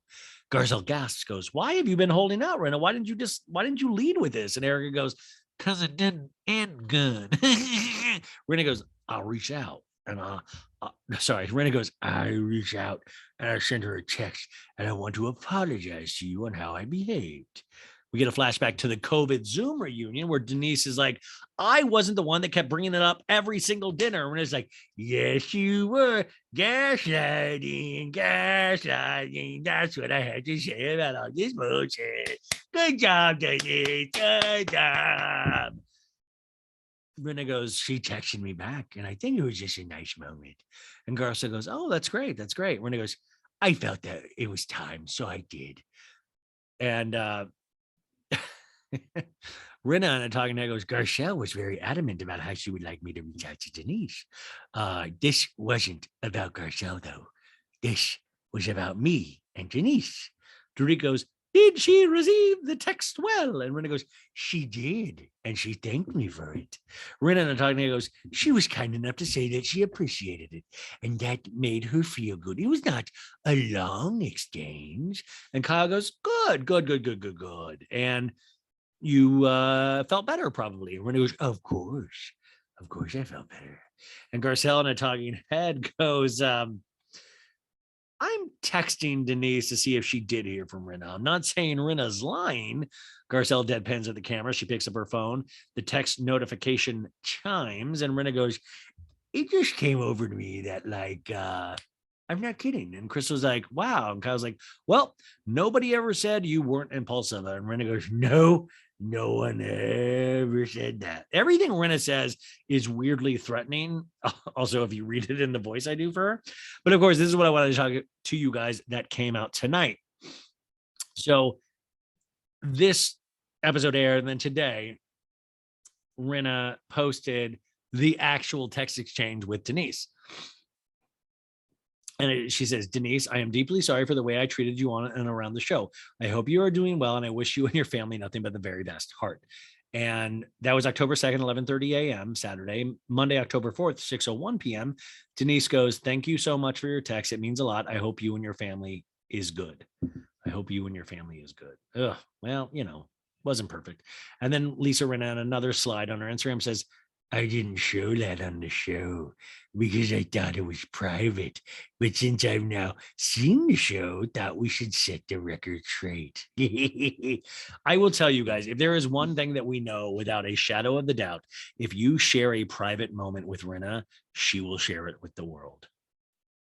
Rinna, it's like Rinna cannot do a good deed or apologize in a correct way without wanting some kind of attention. Or you could be like, well, Garcelle kind of said, is she lying? But Garcelle was kind of like, haha, is she like, listen, Rinna, sometimes when you're fucking wrong about something, you have to apologize and eat crow. You don't then share the private actual message and go, here you guys. It's so gross. And it just like shows you how weirdly connected you are with all of this whole shebang. It's weird. Garcelle in a talking head goes with a text notification chime where Denise's response is when, and there's a good belly laugh. And Garcelle's like, not when. Wow, how many times did she talk to this bitch? So implied that they had talked a bunch of times. Garcelle was like, how many times? Everybody orders food, and Diana's like, I've never been on a girls trip in my life. And Garcelle's like, that's what I heard, never a girls trip. And Erica goes, I hadn't either. Don't worry about it. Diana goes, never. You guys have been good to me. And to be honest, like I've been really loved.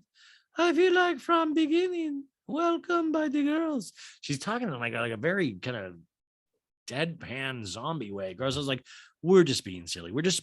And Erica's like, no, she's not. And Dorit's like, no, you're not being silly. Garcelle goes, shut up, Dorit.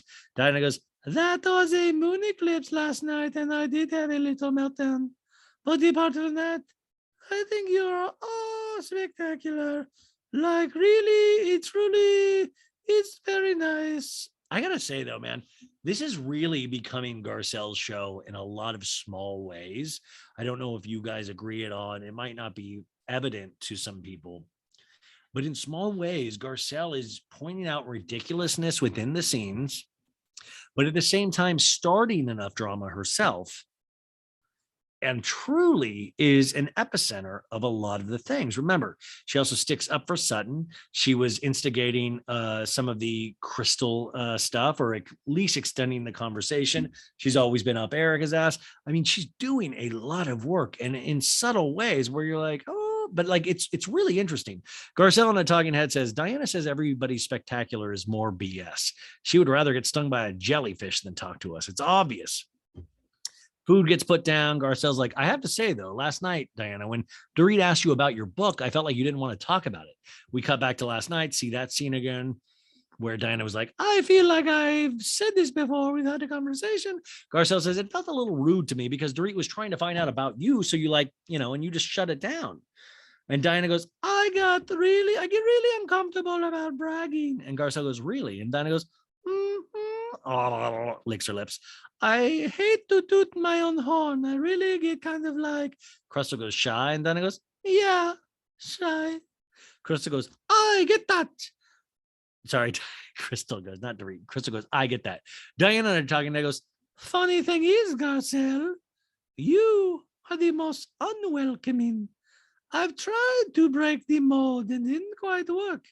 It's Garcelle who's missing our friendship. It's her loss.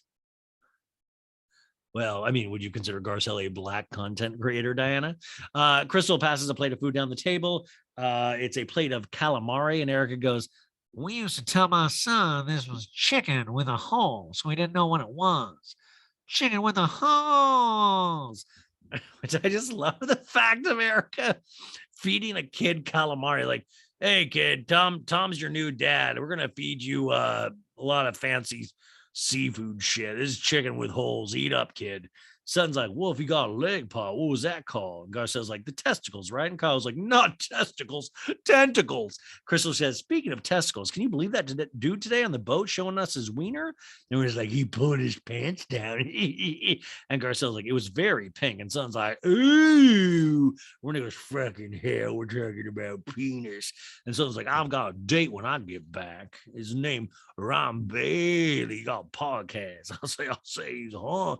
And Erica's like, you do? You go on a date? Where you going? Son goes, I don't know yet. And Erica goes, then you meet him on the app. And Son whispers, on the Bumble. And Erica's like, on the Bumble? And Crystal Torina goes, can you believe them now? Talking to her is like, they're sitting next to each other talking right now. Crystal's like, it's awesome. It makes me happy. Sutton now shows Erica a picture of me on her cell phone. Like, look at this guy. Here's go. No, so it's a picture of a guy. We don't get to see him. And Erica goes like, oh, bitch, she's hot. Yeah, if you can get some of that. Like, I love Erica's always like, yeah, you gonna lick his asshole? Yeah. Oh, lick that balls. Yeah. So it's like, he's younger than me. And Erica's like, I know, I saw that, but that's okay. He's a cowboy. What's going on over there? Is he giving me brains like Willie? Like Willie Nelson? Oh, say. So it's like, no. And Eric's like, really? That's your thing? Brains? And so I was like, I don't know. It could be. He's giving me a little Billy Bob Thornton, a little muscle, a little switchblade. What's that Billy Bob Thornton movie? Everyone at the table is just amazed. And Chris is like, oh my God, they're on her phone. Everyone is like, I know. Sutton and I talking to her goes, Erica's so tough and I really don't like her actions. But sometimes she's kind of funny.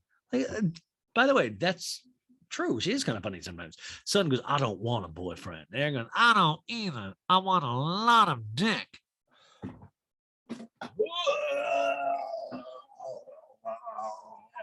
Oh my God. Oh, Sutton goes, I like funny people. Hi, Sutton. Dorit goes, this trip, guys, there's two people here who've made small steps. Everyone's looking at Sutton and Erica. Krista goes, I noticed that too. And Erica goes, I don't put expectations on anything. Nice moments are nice moments for me, and that's where I'm at. We still need to work on things, but definitely step in the right direction. So it's like, we have issues, I'll say, however, that we need to deal with. And Erica's like, however, there are people here at this table. Son's like, that we love more. And Winter's like, I feel it, and I thank you both for it. And Erica goes, look, you lost your mother. I'm not going to come here. And Son's like, we're not going to do that. We don't want to be pushed. And Erica's like, no, we're not going to be pushed. And Son's like, we don't need that. And Erica's like, we don't need any help. And Son's like, we're kind of similar people. Erica and talking to her goes, I don't do well when people force shit on me. No shit, you won't even apologize. Why is it such a big deal? When I'm nice to someone or I call someone a cunt, when I let people know how I feel, if I fell asleep on the boat, can I just be me? It's the ballad of Erica Jane. Can I just be me on the boat with my legs on the float? Didn't wear no underwear. I got makeup all over on the chair. All on the chair. I'm taking time release. Xanax drinking bottles of Pinot Grigio. I borrowed a 20 from Mikey Mendez to fill up my tank of gas. Erica goes, We don't need to be making these ladies comfortable. It's between us. this is like, yeah, but what I will say, I hope that you have been real with me this weekend. You know what I mean? Erica's like, I think you would have felt it. and Son goes, well, I didn't. And Erica goes, You're not dumb. and Son goes, well, I didn't feel it in Del Mar. Sutton and their talking head goes, I have walked this walk with Erica before. We cut to 1 year earlier. And this was when I said, you can go back and check this recap out, you guys. I remember exactly doing this, where Erica was Xanax fun. Erica was like, remember when she was nicest in that episode? It still fucking irks me so bad because she really was like, Sutton's like, oh, good, we're friends again. And then Erica the next day was like, I fucking hate Sutton. And I just thought it was the biggest bitch move that she's ever pulled. Erica and the talking head's like, I'm not gonna ruin everybody else's trip because I hate Sutton. So Sutton and the talking head goes, I have a lot to say to Erica. I'm not scared of her, and that scares her. She's like, she's pointing. She's like, well, I'm gonna take one for the team and be her friend because I'm the bigger person. I'm the adult now, Sutton says, which is very reminiscent of that movie with Tom Hanks. Like, I'm the captain now. I'm the adult now. Me, Sutton Strike. Sutton's like, we get each other in a way other people don't understand. Sutton to the table goes, can we raise our glass one last time to Lois? And Renee goes, never one last time. They all clink the glasses, cheer. To Lois. Hey, we love Lois. And Dorit's like, this is so funny. Dorit's like, I love your zest for life.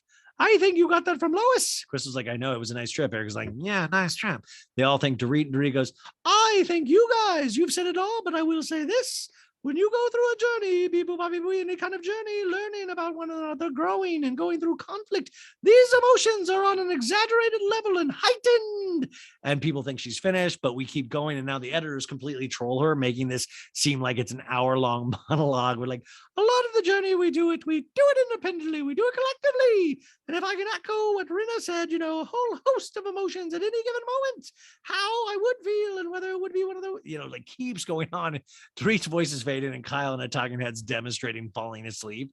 And Kyle is literally about to crack up.